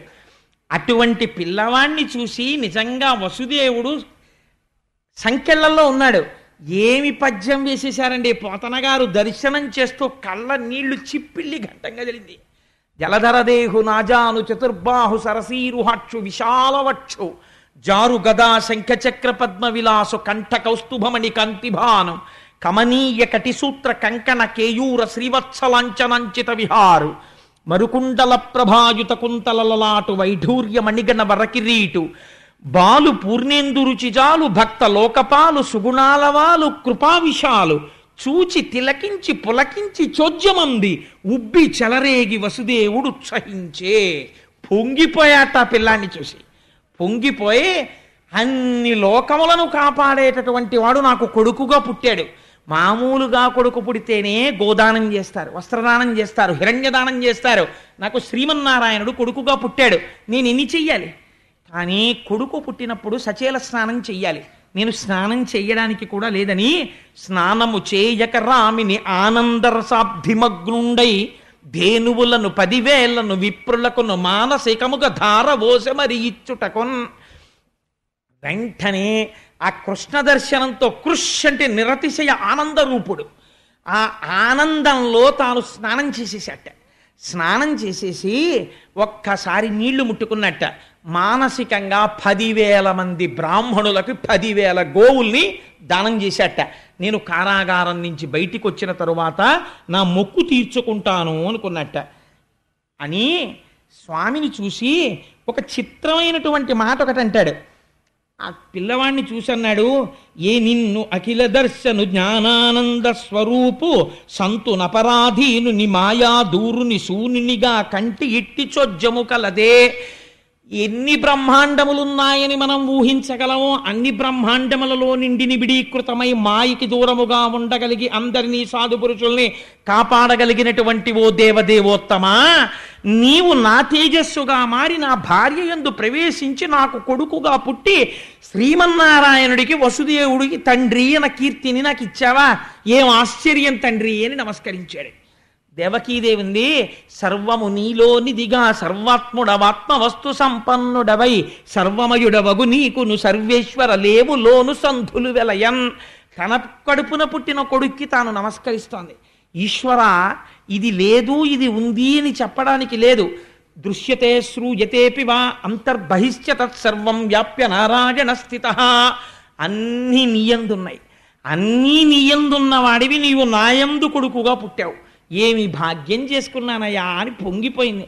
స్వామి, నన్ను కారాగారంలో పెట్టాడు నా సోదరుడు, నీకేం అపాయం వస్తుందో అని బెంగ పెట్టుకుంటున్నాను అంది. ఎంత దేవకీ వసుదేవుల వంక చూసి నవ్వుతూ, దేవకీ వసుదేవులారా మీరు భయపడకండి, అసలు నేను ఇలా ఎందుకు జన్మించానో రహస్యం చెప్తాను వినండి.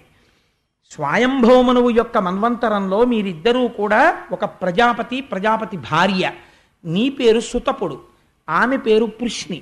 మీ ఇద్దరు 12,000 దివ్య సంవత్సరములు నా గురించి తపస్సు చేశారు. ఆకులు అలములు తింటూ నేను ప్రత్యక్షం అయ్యాను. ఏం కావాలని అడిగాను. మీకు పుత్రుడి మీద వ్యామోహం ఉండిపోయింది, నీలాంటి కొడుకు కావాలి అన్నారు. నాలాంటి కొడుకు నేను తప్ప ఇంకొకడు లేడు. మీరు అంత కష్టపడి తపస్సు చేసినందుకు మీరు ఒక మాట అడిగితే నేను 3 మార్లు పుట్టాను.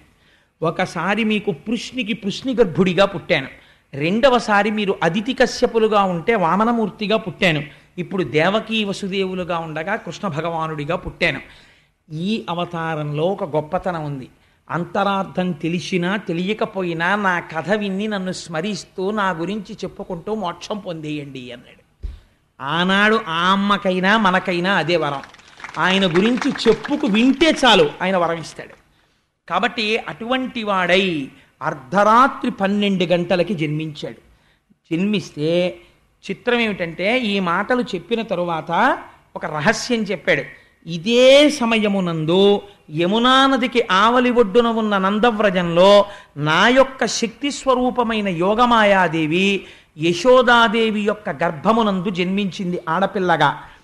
నువ్వు బయలుదేరి, ఇది ద్యోతకమైంది మనస్సులో, బాహ్యమునందు చెప్పలేదు, నువ్వు నన్ను పట్టుకుని తీసుకువెళ్ళి ఆ యశోదాదేవి పక్కన పడుకోపెట్టి మళ్ళీ అక్కడ నుంచి ఆడపిల్లని తెచ్చి దేవకి పక్కన పడుకోపెట్టు అని. వెంటనే వసుదేవుడి చేతికి ఉన్నటువంటి కాళ్ళకి ఉన్నటువంటి సంకెళ్ళు ఊడిపోయి ఈ పిల్లవాణ్ణి తీసి గుండెల మీద పెట్టుకున్నాడు. చాలామంది తల మీద పెట్టుకున్నాడు అంటారు. పోతన గారి భాగవతంలో గుండెల మీద పెట్టుకున్నాడు అనే ఉంది వచనంలో. గుండెల మీద పెట్టుకుని ద్వారం దగ్గరికి వెళ్ళాడు. ద్వారానికి ఇనప గొలుసులున్నాయి, మేకులున్నాయి, తాళాలున్నాయి, ఊడిపోయి. కంసుడితో సహా అందరూ గుర్రు పెట్టి నిద్రపోతున్నారు. బయటికి వచ్చాడు. తప్పుకోవడానికి వీలు లేకుండా ఇక్కడ నిలబడిన వాడు ముఖ్యద్వారంలోకి కనపడే ఏర్పాటు చేశాడు. ఒక్కొక్క ద్వారం దాటుతున్నాడు. వెనక పడగలు పట్టి శేషుడు వస్తున్నాడు. ఆయన మీద నీడ పట్టి ఈ తలుపులు శేషుడు వేసేస్తున్నాడు. దాటి బయటికి వచ్చాడు. ఆకాశమంతా నల్లటి మబ్బు పట్టుంది, గాఢాంధకారం, శ్రావణమాసం, వర్షం పడుతోంది. శేషుడు పడగలు పట్టి ఆచ్ఛాదించాడు. యమున దగ్గరికి వెళ్ళారు. విపరీతమైన వేగంతో ప్రవహిస్తోంది. ఈ వసుదేవుడు కృష్ణ పరమాత్మని ఇలా పెట్టుకుని ఆ యమున వంక చూశాడు. ఆశౌరికి తెరవసగెను ప్రకాశోద్దత తుంగ భంగ కలిత ధరా సాకాశయగు యమున మును సీతేశునకు పయోధిత్రోవ ఇచ్చిన భంగిన్. కృష్ణ పరమాత్మని గుండెల మీద పెట్టుకున్న వసుదేవుణ్ణి చూడగానే ఆనాడు రామచంద్రమూర్తికి చోటిచ్చేసిన సముద్రంలా యమున చోటిచ్చేసింది. అందులోంచి వసుదేవుడు వెళ్ళిపోయాడు. ఇదే అక్కడికి వెళ్ళి కృష్ణ పరమాత్మని పడుకోబెట్టాడు. అక్కడ ఆడపిల్ల పుట్టినా ఎవ్వరికీ తెలియదు, అందరూ గాఢ నిద్రలో ఉన్నారు. ఈ పిల్లవాడిని అక్కడ పడుకోబెట్టాడు. కుయ్యి అనలేదు, కయ్యి అనలేదు. ఆ పిల్లని ఎత్తుకున్నాడు, చక్కగా పట్టుకున్నాడు. మళ్ళీ తిరిగి వచ్చాడు. మళ్ళీ యమున దారి ఇచ్చేసింది. మళ్ళీ యమున దాటి ఈవలి ఒడ్డుకు వచ్చాడు. వచ్చి అంతఃపురంలోకి ప్రవేశించాడు. ఒక్కొక్క తలుపు తెరుచుకుంది. లోపలికి వెళ్ళాడు. ద్వారాలు వేసుకున్నాయి. ఇనప సంకెళ్ళు పడిపోయాయి, మేకులు పడిపోయాయి, తాళాలు పడిపోయాయి. వసుదేవుడు వెళ్ళి ఆడపిల్లని ఆ దేవకీదేవి పక్కన కూర్చోపెట్టాడు. తను వచ్చి ఇలా కూర్చున్నాడు. ఇన్ని మూసుకున్నాయి, సంకెళ్ళు మాత్రం తగులుకోలేదు, అలాగే ఉండిపోయాయి. అన్ని మూసుకున్నాయి, సంకెళ్ళు తగులుకోకుండా అలాగే ఉన్నాయి. ఇప్పుడు వసుదేవుడు చూశాడు. ఒక నవ్వు నవ్వి పదముల సంఖ్యలని డుకొని మదితలచు సూరసుతుడు ముందరివోలెన్ గుదురుకల రీతి దేహము కదలించుచు నూరకుండె గురువరతంబున్. ఉపనిషత్ రహస్యం చెప్పేశారు. ఇక్కడ ఏమైంది అంటే కృష్ణ పరమాత్మని ఇక్కడ ధరించాడు అంటే లోపల ఉన్న ఆత్మస్వరూపాన్ని తెలుసుకున్నాడు. ఇప్పుడు వసుదేవుడు తెలుసుకోగానే భిజ్యతే హృదయ గ్రంథి చింద్యంతే సర్వసంశయా క్షీయంతే చాస్య కర్మాణి తస్మిన్ దృష్టే పరావరే. ఆ హృదయ గ్రంథి విడిపోయింది, ఆ గొలుసులు ఊడిపోయాయి, ఇప్పటి వరకు ఉన్న కర్మబంధములు తెగిపోయాయి, సంశయాలు తొలగిపోయాయి. బయటికి ఎడుతుంటే అవివేకమన్న మబ్బులు, అజ్ఞానమన్న చీకటి పట్టి ఉంది. ఆధ్యాత్మిక ఆదిభౌతిక ఆదిదైవికములనేటటువంటి వర్షములు పడుతున్నాయి. పరమభక్తుడైన వాడికి ఇవి ఇబ్బంది పెట్టవు. అందుకని శేషుడు పడగబట్టాడు. జ్ఞానము కలగడానికి ముందు విశేషమైన భక్తి కలుగుతుంది. రమణ మహర్షికి ఆత్మతత్వం తెలియడానికి ముందు పెరియ పురాణం చదివి అపారమైన భక్తి అరుణాచలం మీద కలిగినట్టు. ఇప్పుడు బయలుదేరాడు. యమున దారిచ్చింది. యమున దారివ్వడం అంటే ఏమిటో తెలుసా అండి? సూర్యుడికి ఒక కొడుకు, ఒక కూతురు. కొడుకు యముడు, కూతురు యమున, ఇద్దరూ ఆగరు. యమున కాలస్వరూపం, ప్రవహించి వెళ్ళిపోతుంది, వెనక్కి రాదు. కాలం వెళ్ళిపోతుంది, ఎవరి కోసం ఆగదు. నేను భాగవతం వినలేనంటే అదేం ఆగదు, వెళ్ళిపోతుంది, వెనక్కి రాదు. వెళ్ళిపోతున్న కాలంలో ఎవడెప్పుడు పడిపోవాలో యముడికి తెలుసు, ఆయన తీసేస్తాడు. ఆయన ఆగడు, కాలస్వరూపంలో సూర్యుడు వెళ్ళిపోతుంటాడు. అందుకే సూర్య కుటుంబం అంతా అలాగే ఉంటుంది. ఇట్లాంటి యమధర్మరాజు కాలము దారిచ్చాయి. అంటే కాలమునకు వశుడు కాడు, అంటే మృత్యువు లేదు. అందుకే రమణ మహర్షి దగ్గరికి వెళ్ళి, భగవాన్ మీరు చచ్చిపోతారని మాకు భయంగా ఉంది అంటే ఆయన నవ్వి, నాకు చావెక్కడుంది, నేను ఎప్పుడూ ఉండేవాణ్ణి, మీరు వెళ్ళిపోతారేమో అనేవారు. మీరు వెళ్ళిపోతారేమో అంటే నేను వెళ్ళడానికి చోటు ఎక్కడుంది, నేను అంతటా పరివ్యాప్తము చెందిన ఆత్మస్వరూపుడను అనేవారు ఆయన. ఈ ఆత్మస్థితి పొందిన వాడికి శరీరము పడిపోవడం గురించి బెంగ ఉండదు. ఇది పంచభూతాలు వెళ్ళిపోతాయి, ఆత్మ ఇలాగే ఉంటుంది నమ్మారు. ఆత్మగా ఉండిపోయారు. ఆత్మగా అరుణాచలమునంద జ్యోతి రూపముగా. అదే ఇందాక చెప్పినటువంటి దేవకీ వసుదేవులు అరుణాచలం కొండలో కలిసిపోయారు. కానీ దేహము పడిపోయేంత వరకు జ్ఞాని రోగము దీనికి వస్తే సాక్షిగా ఉంటాడు. మనం రోగం వస్తే దాంతో తాదాత్మ్యత చెందుతాం. దాన్ని కూడా సాక్షిగా గమనిస్తాడు, ఆ రోగాన్ని కూడా సాక్షిగా ఉంటాడు, తనంత తాను శరీరం పడిపోయే వరకు. కాబట్టి ఇప్పుడు ఆయన ఉన్నాడా లేడా? అందరిలాగే ఆయన తిరుగుతారు, అందరిలాగే ఆయన ఓ కర్రట్టుకుంటారు, ఓ గోచి పెట్టుకుంటారు, తిరుగుతూ ఉంటారు. ఆయన ఉన్నట్టా లేనట్టా అంటే ప్రారంధమైపోయేంత వరకు ఈ శరీరం వచ్చేసింది కాబట్టి అది పడిపోయే వరకు శరీరం ఉంటుంది. కాబట్టి తగిలించుకున్న బంధనాలు ఇవి ఆ ఉండడం. అంతేకాని అవి తగులుకున్న బంధనాలు కావు. తగులుకున్న బంధనాలు మనకి రాదు విడిపించుకోవడం. తగిలించుకున్న బంధనాలు జ్ఞానివి. అందుకని ఆయన తగిలించుకుని పూర్వం ఎలా ఉన్నాడో అలాగే ఉన్నట్టున్నాడు. ఎవ్వరికీ తెలియదు. అతను ఒకసారి గుండెల మీద పెట్టుకుని యమునని దాటి వెనక్కొచ్చాడు. అందుకే ఆడపిల్ల నొదలమని వసుదేవుడు ఏడవడు, దేవకి ఏడుస్తుంది. కాబట్టి ఇంకా మోహం ఎవరిని పట్టింది అంటే విష్ణుమాయ దేవకి యందు ఉన్నది. తల్లి కాబట్టి ఉండాలి, లేకపోతే కంసుడికి అనుమానం వస్తుంది. ఇప్పుడు ఏమైంది? ఈ ఆడపిల్ల ఏడ్చింది. ఏడిస్తే వీళ్ళందరూ లేచారు. ఇది వీళ్ళ ప్రజ్ఞ అనుకుంటున్నారు. ఇది విచిత్రం. వీళ్ళు లేచి అమ్మ పిల్ల పుట్టిందిరా అన్నారు. ముందేం చూశారు? తాళం కప్పల మీద రాజముద్ర చూశారు, ఉన్నది. కాబట్టి లోపల వాళ్ళు ఎక్కడికి వెళ్ళలేదు. ఆత్మదర్శనమైన వాడికి పైన మార్పు ఏమీ ఉండదు. రమణ మహర్షికి ఆత్మదర్శనం అయిపోయిన తర్వాత నల్లటైన తెల్లగా అయిపోవడమో, తెల్లటైన ఆకుపచ్చగా అయిపోవడమో అలా ఏమి ఉండదు. అప్పుడు ఇప్పుడు ఒకలాగే ఉంటారు, కానీ లోపల మాత్రమే తెలుస్తుంది వారికి. కాబట్టి బయట నుంచి చూసేవాడికి ఏమైనా తెలుస్తుందా? అనుమానమే మిగులుతుంది అంతే. ఆత్మదర్శనం అయిందా అండి నిజంగానో అని అనుమానం. కాబట్టి ఏమవుతుంది అంటే ఆ మహానుభావుడు అలా కూర్చుని ఉన్నాడు. వీళ్ళు ఏడుపు విని పరిగెత్తుకుంటూ కంసుడికి వెళ్ళి చెప్పారు. చెప్పగానే వాడు నిద్రపోతున్నవాడు జుట్టు విరబోసుకుని పరిగెత్తుకొచ్చాడు. వచ్చి తాళాలు తీశాడు. తీస్తే పాపం పిచ్చి తల్లి కదా దేవకీదేవి, ఈ ఆడపిల్ల ఏడుస్తుంటే ఆవిడ్ని విష్ణుమాయ కప్పేసింది. ఈ ఆడపిల్ల తన పిల్లే తనే రక్షించుకోవాలనుకుంటోంది. అనుకుని అన్నగారికి కనపడకుండా పమిటలో పెట్టేసుకుంది. ఆ పిల్లని పెట్టేసుకుని గుండెలకి దగ్గరగా హత్తేసుకుని అసలు ఆడపిల్లో మగపిల్లవాడో తెలియకుండా దగ్గరికి పెట్టేసుకుని కాళ్ళు పైకెత్తేసి ఏడుస్తోంది. ఏమని అంటే అది పోతన గారికే చెల్లింది ఆ దర్శనం. అన్న శమింపు మన్న తగదల్లుడు కాడిది మేన కోడలవు మన్నన చేయు మన్న విను మానిని చంపుట రాచపాడి కాదన్న సుకీర్తివై మన గదన్న మహాత్ములు పోవు త్రోవ పోవన్న భవత్ సహోదరి కదన్న నిను శరణంబు వేడదన్. 1కి 10 మాటలు అన్నయ అన్నయ అన్నయ అన్నయ అంటుంది. వాడి మనసు కరుగుతుందని. అన్న శమింపు మన్న తగదల్లుడి కాడిది మేన కోడలవు. అన్నయ్య ఇది ఏంటి మేనల్లుడు కాడన్నయ్యా, చంపేయడానికి మేనకోడలన్నయ్యా, నన్ను నమ్మన్నయ్యా. 7గురిని చంపేశావన్నయ్యా, ఇప్పుడు 6గురిని చంపేశావు, 7వది గర్భస్రావం అయిపోయింది. ఇది ఆడపిల్ల, ఇంటికి ఆడబడుచు, నీకు కోడలు, నువ్వు మన్నన చెయ్యాలన్నయ్యా.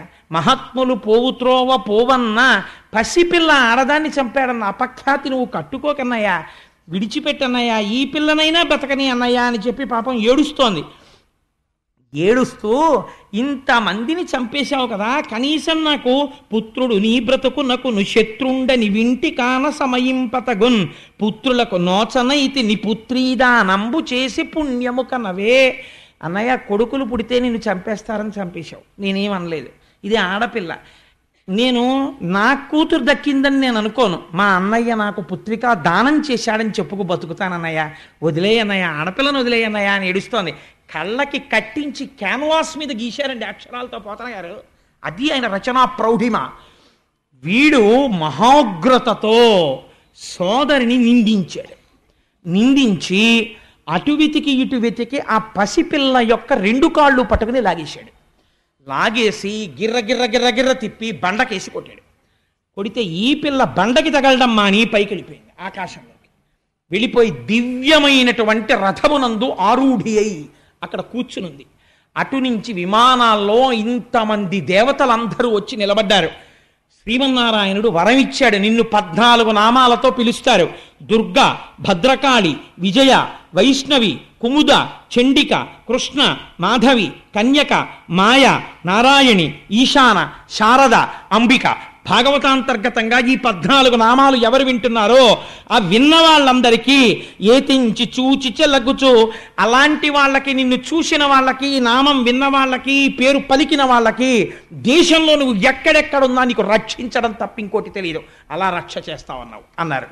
అందుకని ఆ తల్లి ఆకాశంలో నిలబడింది. దేవతలు, యక్షులు, గంధర్వులు, కిన్నెరులు, కింపురుషులు వచ్చి పాటలు పాడుతూ తల్లికి అగరుధూపాలు సమర్పిస్తున్నారు, నైవేద్యాలు సమర్పిస్తున్నారు. ఈ తల్లి ఇవన్నీ తీసుకుని కిందనున్న కంసుడి వంక చూసి ఒక మాట అంది. తెంపరివై బొరింబొరిని దేవకి బిడ్డల చిన్ని కుర్రలం చంపితివి, శిరోజిదియు బీరమే రల మీద నన్నొంపితివి. ఒరి దుర్మార్గుడా, పిల్లలందరినీ తీసుకుని రాళ్లకేసి కొట్టి చంపావు, నన్ను కూడా కొట్టాలని ప్రయత్నం చేశావు. నా సరసంజ నుంచి నిన్ను చంపెడి వీరుడొక్కడు, ప్రవృద్ధిని పొందెడివాడు దుర్మతి. నాతో పాటు పుట్టి నిన్ను చంపేటటువంటి వాడు వేరొక చోట పెరుగుతున్నాడు, నువ్వు చచ్చిపోవడం ఖాయం అని చెప్పి దేవతలు సేవిస్తుండగా తల్లి వెళ్ళిపోయింది. ఈశ్వరుడిది నిర్భయత్వం. మరణం కోసం భయపడుతూ ఎంతకాలం సత్యాన్ని ఎప్పటికీ సత్యం తెలుసుకోగలుగుతాడు. కాబట్టి ఆ తల్లి వెళ్ళిపోయింది. వెంటనే కంసుడిలో ఉన్న గమ్మత్తు చూడండి. ఆయన పరిగెత్తుకుంటూ దేవకీ వసుదేవుల దగ్గరికి వచ్చాడు. వచ్చి, చూశావా బావా ఆశ్చర్యం, నువ్వేమంటావు? రేపు పొద్దున్న నీ 6 పిల్లల్ని నేను చంపేశానంటావు. నేనా చంపినవాడిని? ఆ రోజు నువ్వు చెప్పావే, ఎవరి కర్మ వారికి తీసుకొస్తా. ఆ 6 పిల్లల కర్మ ఉంది. నా దురదృష్టం ఏమిటంటే వాళ్ళ మరణానికి నేను హేతు అయ్యాను. నిజంగా నేను చంపగలిగిన వాడిని అయితే బావా, నేను ఇలా గిర్రని తిప్పి కొట్టినప్పుడు ఈ ఆడపిల్లని చంపాలి కదా, మరి ఈ పిల్ల చూడు ఎగిరిపోయింది. పైగా నన్ను చంపేవాడు ఎక్కడో పుట్టేట. అనవసరంగా నేను మిమ్మల్ని వేధించాను బావా, ఏమనుకోకే, నన్ను క్షమించే అంటున్నాడు. కానీ మనసులో అనుమానమే. తొట్టుపడుతూ వాళ్ళిద్దరికీ నమస్కారం చేసి తాళం తీసి, బావా మీరు మీ ఇంటికి వెళ్ళిపోయి సంతోషంగా ఉండండి అన్నాడు. అని చెప్పి పంపించేశాడు వాళ్ళని.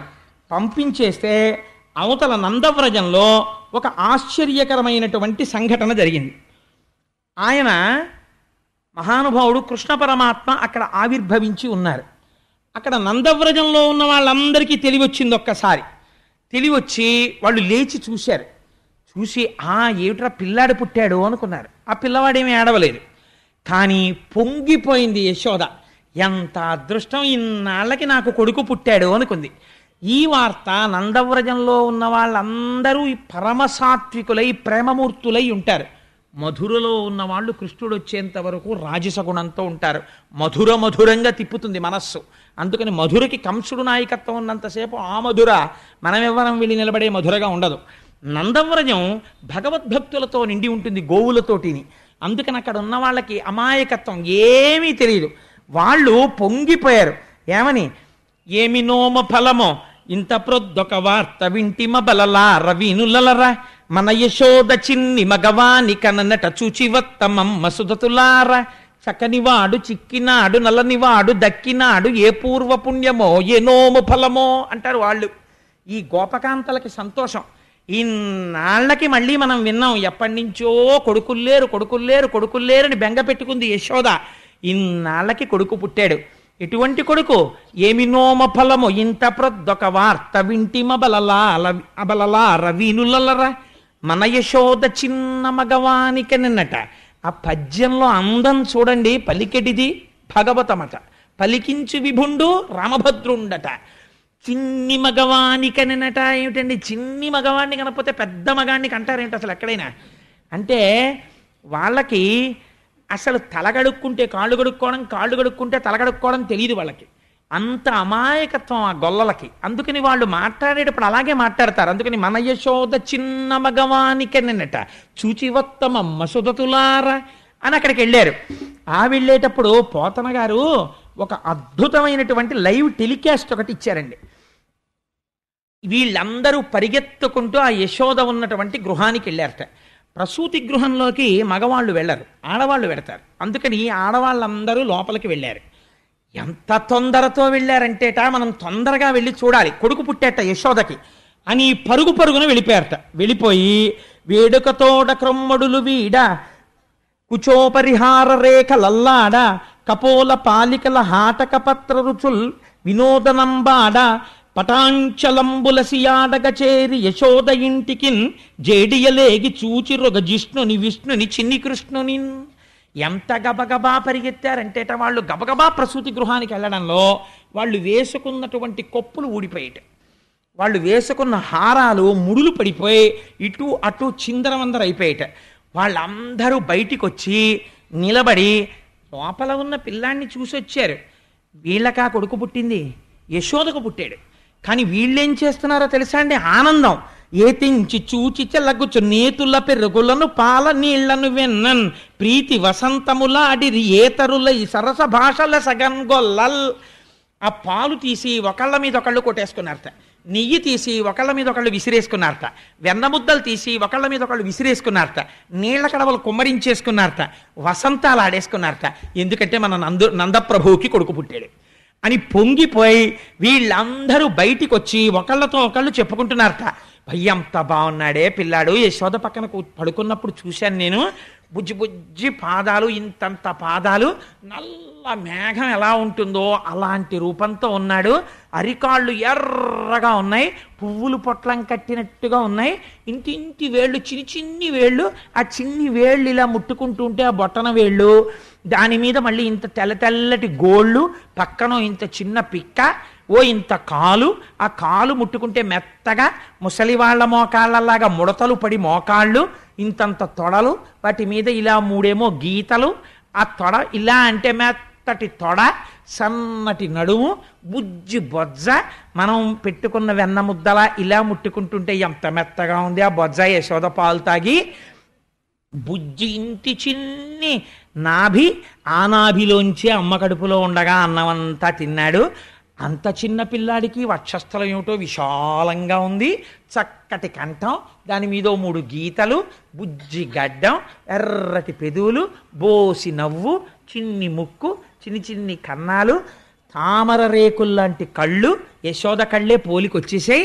ఆ చక్కటి నుదురు, గిరజాల గిరజాల జుత్తు నందప్రభులాగా, ఆ చేతులు ఎర్రటి అరిచేతులు, ఆ చేతులు చూసేటప్పటికే ఏదో సంతోషం. నిజంగా పిల్లాన్ని ముట్టుకుంటుంటే ఎప్పుడు ఎత్తుకుంటామా, ఎప్పుడు పెరుగుతాడా, ఎప్పుడు మనతో ఆడుకుంటాడా అని పొంగొచ్చేస్తోంది. భయ్యేమి వీపో నూగుతోటి అని వాళ్ళందరూ పొంగిపోయి చెప్పుకొని వసంతాలు ఆడేసుకుని పరవశించిపోతున్నారట. ఈ నందప్రభు పొంగిపోతున్నాడు బయటికి వచ్చి, ఓహో నాకు కదా ఇలాంటి కొడుకు పుట్టాడు, ఆడవాళ్ళందరూ ఎంత గొప్పగా చెప్పుకుంటున్నారో అని సంతోషపడిపోయి. మానసిక దర్శనం అంటే అంతేనండి, బాలకృష్ణ దర్శనం కాదా? యశోద యొక్క పురిటి మంచం మీద పడుకున్న వాణ్ణి ప్రసూతి గృహానికి వెళ్ళిన స్త్రీలు ఎలాంటి కళ్ళతో చూశారో నేను అలాంటి కళ్ళతో చూడగలను పోతన గారిని ఎదురు పెట్టుకుంటే. కాబట్టి అలా దర్శనం చేసి వాళ్ళు పొంగిపోయారు. పొంగిపోతే నందుడు బ్రాహ్మణుల్ని పిలిపించాడు, గోవులు దానం ఇచ్చాడు, గొప్ప గొప్ప మేలిమి వస్త్రాలు దానం ఇచ్చాడు. ఈ పిల్లవాడి జాతకర్మ ఒక్కసారి జాతకం చూడండి ఎలా ఉంటాడు అన్నాడు. ఈ ఆభీర కుమారుడు వీరుండై శ్రీయుతునై వీర వైరి జేతయునై దీర్ఘాయుష్మంతుండగునని పాయక దీవించినప్పుడు బ్రాహ్మణ జనముల్. ఆ పిల్లవాడి జాతకం చూసి ఏం పిల్లాడయా నందుడా, నీ కడుపు నిండిపోయిందయా, నిజంగా లేక లేక పుట్టినందుకు ఈ పిల్లవాడు ఈ ఆభీర కుమారుడు శ్రీయుతుడై, అసలు లక్ష్మి వీడిదేనయ్యా, అంత ఐశ్వర్యం అనుకో. శ్రీయుతుడై వీరవైరి జోదయునై ఎటువంటి వీరుల్ని ఓడిస్తాడు. దీర్ఘాయుష్మంతుండగునని గొప్ప దీర్ఘాయుర్ధాయాన్ని పొందుతాడు. పాయక దీవించినప్పుడు బ్రాహ్మణ జనముల్, ఆ బ్రాహ్మణులందరూ ఆశీర్వచనం చేశారు. దుందుభులు మొరసే గాయక సందోహము పాడే సూత సముదాయముతో వందిజనులు కీర్తించిరి క్రందుగ వీతించ భద్రకాహళరవముల్. నందుడి యొక్క కోటలోంచి దుందుబులు మోగేట, లోపల ఉన్న పిల్లవాడు క్షేమమే భద్రమే అని తెలియడం కోసం అని చెప్పి లోపల నుంచి పెద్ద పెద్ద ఢమరుకలు మోగించారట. బయటంతా బ్రాహ్మణులు గొల్లపడచులు అందరూ నిలబడిపోయి వసంతాలు ఆడుకుంటున్నారు. వీళ్ళందరూ ఇంత ఆడుకుంటుంటే అసలు సంతోషం అంతా ఎవరిదోట తెలుసా అండి? క్రేళ్ళురికె మసలిలే గల్లు మల్లడిగుని రంకెలిడియ మద వృషభంబుల్ పెళ్ళున ముదుగుల పొదుగుల చల్లించన్ పాలు బాలు సంభవ వేళన్. చిన్ని చిన్ని దూడలు.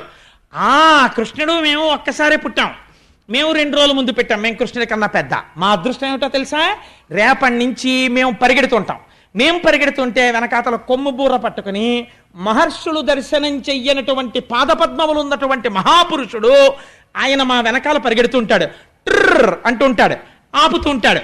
ఆయన బూర ఊతాడు, ఆయన వేణువు ఊతాడు. మేమందరం వచ్చి ఆయన చుట్టూ నించుంటాం. ఆయన మా వీపుల మీద తన చెయ్యి వేసి సేద తీరుస్తాడు. ఆయన మా పాలు పితుకుతాడు. మేము పరిగెడుతుంటే మా డెక్కల నుంచి గోధూళి రీగుతుంది. ఆయన చెమట పట్ట ఆయన ఒళ్ళంతా మా కాళ్ళ మట్టి అంటుకుంటుంది. ఆయన ఆవులతో ఆడుకుంటాడు, మేము ఆయనతో ఆడుకుంటాం. మాకు గడ్డి పెడతాడు. మా అంత అదృష్టవంతులు ఎవరు ఈ బ్రహ్మాండంలో ఎవరున్నారు అని క్రెళ్ళురికే మసలిలేగలో. అసలే ఆవు దూడకు అలరెక్కువ, 4 కాళ్ళు ఎత్తి ఎగురుతుంటుంది అది. అలా ఎగిరెగిరి ఆడుతున్నట్టు దూడలన్నీ అక్కడ నందవ్రజంలో. మల్లడిగొని రంకె లిడియ మరద వృషభంబుల్. ఆబోతులకి ఎద్దులకి ఆనందం వచ్చేసిందట.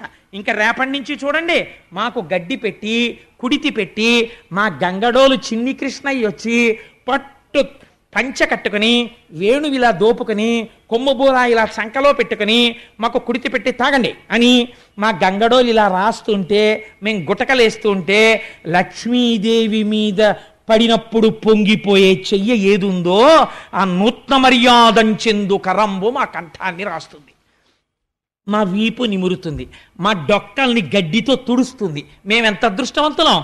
మాకు బండి పైకెత్తి మా మెడ మీద ఆయన కాడి పెడతాడు, మమ్మల్ని తోలుతాడు. ఆయన తోలుతుంటే మేము నడుస్తుంటాం, ఆయన్ని మేము వహిస్తాం. మా బళ్ళు ఎక్కుతాడు, మాతో తిరుగుతాడు, రోజంతా మాతో గడుపుతాడు. రాత్రి తెచ్చి మమ్మల్ని కట్టుకొయ్యలకి కడతాడు. ఆ కృష్ణుడు ఇలా వెనక్కి తిరిగి మాకు గడ్డేస్తుంటే సంతోషంతో మేము అని నాకేస్తాం.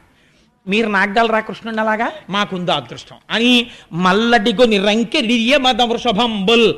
ఆ పెద్ద పెద్ద ఎద్దులు ఆకాశం వంక చూసి అంబా అని పెద్ద అరుపులు అరిచాయిట. ఆవులు అన్నాయిట, ఏం పెద్ద మీ ఇద్దరికేనేంటి గొప్ప, పుట్టిన పిల్లాడు ఎన్ని పాలు కావాలంటే అన్ని పాలు దొరికేటట్టుగా మేం చూడండి ఎలా ఇస్తామో ఇవాళ నుంచి పాలని. పెళ్ళున్న మొదుగుల్ల పొదుగుల్ల చల్లించన్ పాలు బాలు సంభవ వేళన్. షేరు పాలు ఇచ్చావు, 2 షేర్ల పాలు ఇచ్చేసిందిట. అన్ని పాలు ఆవులు ఇచ్చేసాయిట. ఇంత పొంగిపోతున్నారట అందరూను. ఆ పిల్లాన్ని తీసుకెళ్ళి పడుకోపెట్టి ఇప్పుడు అక్కడ ఉన్నటువంటి గోపకాంతలందరూ ఇవన్నీ చేస్తుంటే కొంతమంది ఉన్నారు, వాళ్ళందరూ గోపాలకులు. వాళ్ళకి కొంచెం డాబ్ ఉంటుంది. నందప్రభువు దగ్గరికి వెళ్ళి కంగ్రాచ్యులేషన్స్ చెప్పాలి, మీకు కొడుకు పుట్టేటని. కానీ వెళ్ళేటప్పుడు వాళ్ళు మామూలుగా వెళ్ళరు. అందుకని కంచుకములు తలకట్లును కాంచన భూషాంబరములు మెరయగా గోపకు లేతించిరి మంచి పదార్థములు కొనుచు మధవు చూడన్. వెళ్ళినప్పుడు కంగ్రాట్స్ చెప్పి స్వీట్స్ పట్టుకొచ్చేవాడోడు, కానుకలు పట్టుకొచ్చేవాడోడు, పళ్ళు పట్టుకొచ్చేవాడు ఒకడు. కంచుకములు తలకట్లును ప్రభు ఇంటికి వెళ్తున్నారు కదా మరి, అందుకని మంచి డాబుగా తలకాయలకి మంచి పాగాలు చుట్టారట, మంచి కంచుకాలు వేసుకున్నారట, మంచి మంచి ఆభరణాలు వేసుకున్నారట, ఉన్న వాటిల్లో పెద్దంచు పట్టుపంచెలు కట్టుకున్నారట. కట్టుకుని వీళ్ళందరూ కలిసి బయలుదేరి నందప్రభువు దగ్గరికి వెళ్ళారట. నందవ్రజం అంతా అక్కడే ఉంది. ఎంత సంతోషమో చూడండి వాళ్ళది. ఇంతలోకే కొడుకు పుట్టాడని ఆనందం. అన్నిటికన్నా చాలా చేతకాని విషయం ఏమిటో తెలుసా అండి? అమెరికాలో ఉన్న అమ్మని పిలిపించుకుంటారు. ఎందుకు? పుట్టిన పిల్లాడికి నీళ్లు వేయడానికి ముందు. అసలు నీళ్లు వేయడమే రాదు, అమ్మకే వచ్చది. అందుకని ఇప్పుడు నందవ్రజంలో కృష్ణ పరమాత్మకి నీళ్లు పొయ్యాలి. ఎవరు పోస్తారు? అందరికన్నా ముసలి వాళ్ళు, కడుపు చల ఉన్న వాళ్ళు. చిత్రం ఏమిటో తెలుసా అండి? గొప్ప కానుక వాళ్ళే ఇస్తారు. ఎంత కోటీశ్వరుడు అవనివ్వండి, మనవడు పుట్టాడు అనుకోండి, అమ్మా ఆ వెనక సందు ఆ ముందు సందులో ఫలానా తల్లి ఉంది, 16 మంది పిల్లలు పుట్టారు ఆవిడికి. ఆవిడికి గర్భశోకం తెలియదు. 16 మంది పెద్ద పెద్ద స్థితుల్లో ఉన్నారు. 16 మందిని పెంచి పెద్ద చేసి వాళ్ళందరూ మహాపండితులై ఉంటే చక్కగా సంసారాలు చేసుకుంటే 3 తరాలు చూసింది. ఎన్ని పురుళ్ళు పోసిందో. ఆవిడ కట్టి విప్పిన బట్టోటి పట్టండి అని పంపిస్తారు. ఆయన కోటీశ్వరుడు అయినా సరే ఆవిడ కట్టి వదిలేసిన ఓ చింకి చీర ఆవిడ ఇస్తుంది. ఇస్తే ఆ చీర తెచ్చి ముందు పిల్లాడి కింద వేస్తారు. ఎందుకని? అది రక్ష, ఆ కడుపు చలవ తగులుతుంది పిల్లాడికని. అలా వాళ్ళని పిలిచి పెద్దవాళ్ళని, అమ్మ మీరు నీళ్లు పోయండి అమ్మాయి పిల్లాడికి అన్నారు. అదో గమ్మత్తు. ఆ నీళ్లు పోయడం అంటే మాటలు కాదు, దానికి చాలా అనుభవం ఉండాలి. అందులో మనవడికి నీళ్లు వస్తుంటే ఎంత టీవీ ఎంత దర్పం ఉన్న తాతగారైనా ఓసారి ఇల్లు చూసి పొంగిపోతాడు. ఆ ఆడవాళ్ళు కాళ్ళు జాపుకొని, అంటే నేను కృష్ణ పరమాత్మని చూసి పొంగిపోతున్నాను అందుకు చెప్తున్నాను, ఆ తొడల మీద పడుకోబెట్టుకుని ఆ నీళ్లు వాళ్ళు ఉక్కిరి బిక్కిరి అయిపోకుండా ఇలా చెయ్యడ్డు పెట్టి తలమించి నీళ్లు పోస్తుంటే ఈ కింద నీళ్లు తగలకుండా ఉంటే వాడు గుటుక్కుని మింగేస్తాడేమో అని అమ్మకి భయం. అమ్మ మెల్లిగా పోయివే, అమ్మ మెల్లిగా పోయివే అంటుంటుంది ఈ పిల్ల. అబ్బా తెలుసులేవే, నీకు నేనే నీళ్లు పోసాను అంటుంటుంది అమ్మ. అలా నీళ్లు పోస్తూ ఉంటే ఆ పిల్లాడికి జాగ్రత్తగా పుసులు తీసేసి నాయనమ్మో అమ్మమ్మో తిరిపెట్టి ఆ చెవులో ఇలా ఇలా తిప్పి తడి కూడా తీసేసి వాడికి ఒంటి నిండా సాంబ్రాన్ని వేసేసి తెచ్చి ఉయ్యాల్లో పడుకోబెట్టేస్తే ఇంతోటి నీళ్ళు స్నానం చేసినందుకు అలసిపోయేవాడు అలా పడుకుంటే అప్పుడు తండ్రి వచ్చి చూసుకుని నా కొడుకని పొంగిపోతాడు. అలా కృష్ణ పరమాత్మకు కూడా నీళ్లు పోయడానికి ఆడవాళ్ళని తీసుకొచ్చారట, పెద్దవాళ్ళని తీసుకొస్తే ఆయన అంటారు, పాపనికి నూనె తల ఎంటి పసుపు రాసి బోరు కాడించి హరి రక్ష పొమ్మటంచు జలములొక కొన్ని చుట్టి రాచల్లి దీవించి పాడిర ఈ విధలెల్ల. ఆ వృద్ధులైన స్త్రీలందరూ ఆయన్ని ముందు ఒళ్ళో కూర్చోబెట్టుకుని, వాడికి ఇంకా ఇలా మెడ నిలబెట్టడం రాదు, అందులో ఇలా ఇలా పడిపోతుంటుంది ఆ తల, జాగ్రత్తగా ఇలా గడ్డం కింద చెయ్యి పెట్టి గుండెల మీద పెట్టుకుని ఆ పిల్లాన్ని అలా పట్టుకోవడం వాళ్ళకే వస్తుంది, మనకి రాదు, మగవాళ్ళకి. కూర్చోపెట్టుకుని వాడికి బాలునికి నూనె తల ఎంటి పసుపు రాసి ఒళ్ళంతా నూనె రాసి, రేపొద్దున్న చర్మం అంతా చలికాలం వస్తే చర్మం అంతా ఎండిపోయినట్టు అయిపోతుంది, పిల్లాడికి నూనె బాగా రాయాలి అని చెప్పి ఒళ్ళంతా నూనె రాసేసి సూక్ష్మక్రిములు పట్టకుండా చర్మం పాడవకుండా పసుపు రాసేసి బోరు కాడించి వాడికి పైనుంచి నీళ్లు పోసి హరిరక్ష పొమ్మటంచు. ఎవడికి హరిరక్ష? హరికి.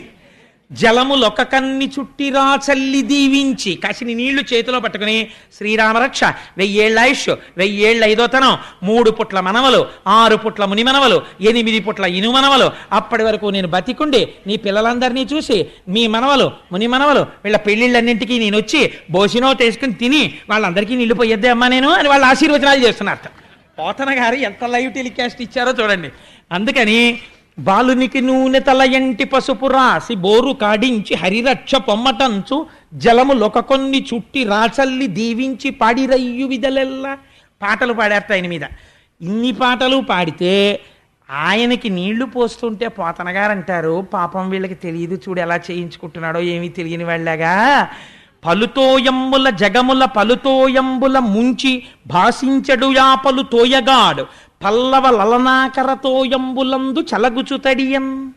ఆయన ఈ లోకాలన్నింటినీ ప్రళయం చేసెయ్యాలనుకున్నప్పుడు నీళ్లల్లో ముంచేసి తాను మాత్రం ఒక మర్రాకు మీద పడుకుని ఏమీ తెలియని వాళ్ళ బొటన వేలు నోట్లో పెట్టుకుని చీకుతూ పడుకునే వటపత్రసాయి ఏమీ తెలియని వాళ్ళ ఈ వృద్ధ గోపకాంతల యొక్క తొడల మీద పడుకుని నీళ్లు పోయించుకుని ఉక్కిరి బిక్కిరి అయిపోయినట్టు అంటే అందరూ అయ్యో అయ్యో అమ్మ ఏమైనా అవుతుందేమో అని యశోద కంగారు పడుతుంటే లోపల నవ్వుకుంటూ ఎలా పడుకున్నాడో చూడు దొంగ కృష్ణుడు.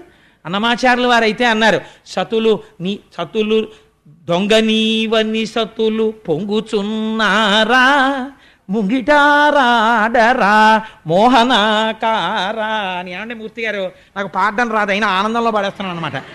సరే, అందుచేత వీళ్ళందరూ ఆ పిల్లవాడిని తీసుకొచ్చి అంత పొంగిపోతున్నారు.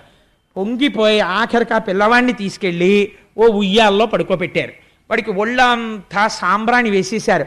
వేసేసి ఊపుతున్నారు అందరూ కలిసి. ఓ పట్టాన ఊపుతారా పసిపిల్లలు పుడితే, ఇంతలో ఎవరో అమలక్కి వస్తుంది. వాడికి నిద్ర పట్టే వాళ్ళకి ఇలా తీసి అచ్చో వాళ్ళ నాన్నపోలికేనే ఆ గిరజాల జుత్తు వాడను అంటుంది. అనేటప్పటికీ ఒక ఆవిడ ఉంటుంది, ఏమీ లేదు అంతా మా అమ్మాయి పోలికే అంటుంది. కూతుర్ని వెనకేసుకు రాకో మా అబ్బాయి పోలికే అని ఒక ఆవిడ అంటుంది. వీళ్ళ అరుపులకి వీళ్ళ నవ్వులకి వాడికి తెలివి వచ్చేస్తుంది. వాడు మళ్ళీ ఇలా పత్తికాయలా గుడ్లిప్పుతాడు. పడుకోనివ్వండి అమ్మా అంటుంది ఆ తల్లి వచ్చి. పాప ఆవిడ ప్రేమ. మళ్ళీ ఆ ఉయ్యాలా ఊపుతుంటారు. జోజో కమలదలేక్షణ జోజో మృగరాజ మధ్య జోజో కృష్ణ జోజో పల్లవకరపద జోజో పూర్ణేందు వదన జోజోయనచున్.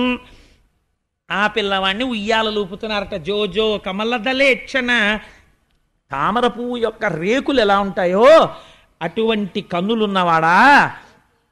జోజో కమలదలేక్షణ జోజో మృగరాజ మధ్య, సింహము యొక్క నడుము ఎలా ఉంటుందో అటువంటి సన్నని నడుమున్నవాడా. జోజో మృగరాజ మధ్య జోజో కృష్ణ. మీకు అనుమానం రావచ్చు, అదేమిటండి పేరు పెట్టలేదు కదా ఎలా పిలిచారు కృష్ణుడని. కృష్ణ శబ్దం నిరతిశయ ఆనంద స్వరూపము. ఆయన్ని చూసేటప్పటికి వాళ్ళకి ఆనందం వచ్చింది. అందుకే అమ్మవారికి కూడా కృష్ణ అని పేరు. జోజో కమలదలేక్షణ జోజో మృగరాజ మధ్య జోజో కృష్ణ జోజో పల్లవకరపద జోజో పూర్ణీందు వదన జోజోయనచున్. ఆ పిల్లవాడిని ఓహో ఉయ్యాలలు ఊపేస్తున్నారట. ఊపేస్తుంటే ఆయన మాత్రం ఎంతసేపు ఊపినా 7ంటికి నీళ్లు పోసి పడుకోబెట్టినా చలికాలం పొగమంచు అని చెప్పి సూర్యుడు వచ్చిన తర్వాత వేడి నీళ్లు పోసి సాంబ్రానేసి ఓ పట్టుపంచ కట్టి చక్కగా పడుకోబెడితే అన్నీ వింటాడు, అన్ని పాటలు వింటాడు, అన్నీ చేస్తాడు. అమ్మయ్య నిద్రపోయాడేమో అని ఇలా ఉయ్యాలా తీసి చూసేటప్పటికి బోసినవు నవ్వి గుడ్లు తెరిచి ఉంచుతున్నాడు. ఏట్రా ఈ పిల్లాడు నిద్రపోడేమిట్రా అని తల్లిదండ్రులకు అదో పెద్ద బెంగ. మీరు యూజువల్గా ఒక కంప్లైంట్ వింటుంటారు, మా అమ్మాయి కొద్దిగా పాడైపోయిందండి, వాడు ఏమిటో రాత్రిళ్ళు లేచి ఆడుకుంటాడండి అంటారు తల్లి. ఎంత చిత్రంగా ఉంటాయో ఆ కంప్లైంట్లు పిల్లల గురించి. వాడు రాత్రిళ్ళు ఆడడం ఓ పెద్ద కంప్లైంట్. ఎందుకంటే వాడు ఆడుతాడు, వీళ్ళు నిద్రపోయారనుకోండి వాడు స్విచ్ బోర్డులో వేలెడతాడు. అందుకని వాడిని అలా కాపలా కాయాల్సిందే. అంత నిజంగా తల్లి ప్రేమ లేకపోతే ఎక్కడ పెరుగుతారండి పిల్లలు? నిద్ర కూడా మానేసి ఆ పిల్లల్ని కాపాడుకుని ఈయన ఎక్కడ లేచి అరుస్తాడో, రేపు మళ్ళీ ఆఫీస్కి వెళ్ళాలి, ఏమిటో వాడి అల్లరి నువ్వు బాగానే ఉంది నీ ఆటలో నిద్రపుచ్చట్టాడు. నిద్రపుచ్చంటే ఇప్పుడు చేతిలో ఉందా? పాపం ఏ హాల్లోకి వెళ్ళి వాడిని పడుకోరా నాన్న అని వాడితో అసలు నోట మాట రాని వాళ్ళండి. ఆ చంటి పిల్లాన్ని చూసుకొని బజ్జున్నావా నువ్వు, నీ పళ్ళు, నీ బుగ్గలు బబ్బోవచ్చు కదా, ఎన్ని చెప్పేస్తారో కథలు సీరియల్స్ వాడికి చెప్పేస్తారు. వాడికి ఏమీ తెలియదు. వాడు అమ్మ వంక చూసో వెరినవ్వు నవ్వుతుంటాడంతే. వాళ్ళు పొంగిపోయి చెప్పేస్తారు. ఏమి అనుబంధం అండి పిల్లాడికి అమ్మకి సృష్టిలో. అలా తీసుకొచ్చి ఆ పిల్లాన్ని ఊపితే ఎంతకీ నిద్రపోడు. ఏమిటి నిద్రపోడు, ఎంత జో కొట్టినా నిద్రపోడు అనుకుని అందరూ రాను జోకడితే నిద్రపోతాడమ్మా అని ఓ జో జో జో జో జో అచ్యుతానంద జో జో ముకుంద అంటుండడం, కొడుతుండడం. ఆయన వీపు మండిపోతోంది. ఇలా దెబ్బలు తినడం ఎప్పుడూ లేదు. కూర్మావతారంలోనైనా దురద తీరలేదు. కానీ ఇదెక్కడి గొడవరా, ఇలా కొట్టేస్తున్నారు, ఎందుకు కొడుతున్నారు వీళ్ళు, ఏమిటి అసలు ఈ జోజో అన్న మాటకు అర్థం ఏమిటని ఆలోచించాట. అప్పుడు ఒక్కసారి ఇదేదో వెంకటాచలంలో చేస్తుంటారు రోయ్ అని అప్పుడు గుర్తు తెచ్చుకున్నాడు. అన్నమాచార్యుల వారు గుర్తొచ్చారు. ఆ ఉయ్యాల్లో పెట్టి ఊపేవాడు మహానుభావుడు. జో వచ్చుతానంద జో జో ముకుంద అని. అందుకని నన్ను నిద్రబొమ్మంటున్నారులా ఉంది. నాకేమో నిద్ర తెలియదు. లోకములు నిదురపోవగత నిదురింపని శుభగుడు రమణుల్ జోకొట్టి పాడ నిదురన్ గైకొనులీల ఊరకుండె కను తెరవకయున్. ఓహో, ఈ లోకంలో అలవాటు ఉంది, నిద్రపోతారు. నిద్రపోతున్న వాణ్ణి కూడా రక్షించడానికి కళ్ళు తెరుచుకుని ఉండడం నాకు అలవాటు. కళ్ళు మూసుకుంటే నిద్రపోయాడు అనుకుంటారు ఈ లోకంలో. అమ్మయ్యో ఈ వీపు మంట తగ్గాలంటే కనురెప్పలు మూసేస్తానని నిద్రపోయిన వాడిలా ఇలా కనురెప్పలు వేసేసేట. అమ్మయ్య స్వామి పడుకున్నారనుకుని ఆ ఉయ్యాల అక్కడ అలా ఉంచి పడుకున్నాడమ్మా నీ పిల్లాడు. అయ్య బాబోయ్ ఇంత ఊపితే కానీ పడుకోడేమిటమ్మా అని పాపం ఆ యశోదని దిప్పి ఆవిడ పొంగిపోయి నా కొడుకు కదా ఏడవకుండా అలా ఆడుకుంటుంటాడు అని జాగ్రత్తగా పిల్లాడు నిద్రపోయాడో లేదో మళ్ళీ వాడు ఏడవకుండా తలవేపు ఉన్న ఉయ్యాల గుడ్డ మెల్లిగా ఇలా తీసి దొంగలా చూస్తారు. వాడు ఇలా కళ్ళు విప్పుతాడు, హడిలిపోతాడు ఇదేమిటని. వాడు విప్పకుండా అలాగే పడుకున్నాడు ఆవిరి బొట్టుతోటి. ఆయన కళ్ళు మూసుకున్నాడు, ఆయనకి నిద్ర అలవాటు లేదు. హరివరాసనం అనేటప్పటికీ పడుకున్న అయ్యప్ప స్వామి పడుకున్నారని తలుపు లేచినట్టు. కాబట్టి పడుకున్నారు కదా స్వామి, ఇంకెందుకు రేపు చెప్పుకుందాం మిగిలిన కథ. కాబట్టి ఇవాళ స్వామి నామం ఒక్కసారి మనందరం సంతోషంగా స్వామి నామాన్ని ఆవిష్కరిద్దాం. విరజాతీర్థస గోవింద కాంచనాంబరధర గోవింద కరుణాసాగర గోవింద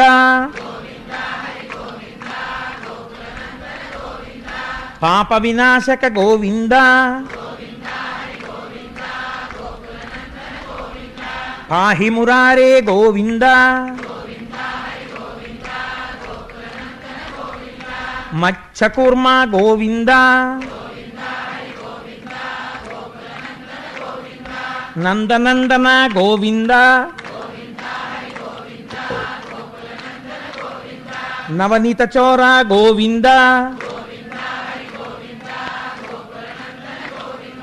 పశుపాలక శ్రీ గోవింద గోపీజనలోల గోవింద గోవర్ధనోద్ధార గోవింద, అనాథరక్షక గోవింద, ఆపద్బాంధవ గోవింద. ఏంటంటే దశమి ఏకాదశుల సంగమం కృష్ణ జననం విన్నారు. ఇంకిక్కడి నుంచి దశమస్కంధం ఉర్రూ తొలుపుతుంది. కృష్ణ జననం జరిగింది కాబట్టి దశమస్కంధం వినడమే జీవితంలో మహత్తరమైనటువంటి విషయం. శివ శివ కరుణాబ్ధే శ్రీ మహాదేవ శంభో. సర్వం శ్రీ ఉమామహేశ్వర పరబ్రహ్మార్పణమస్తు. స్వస్తి.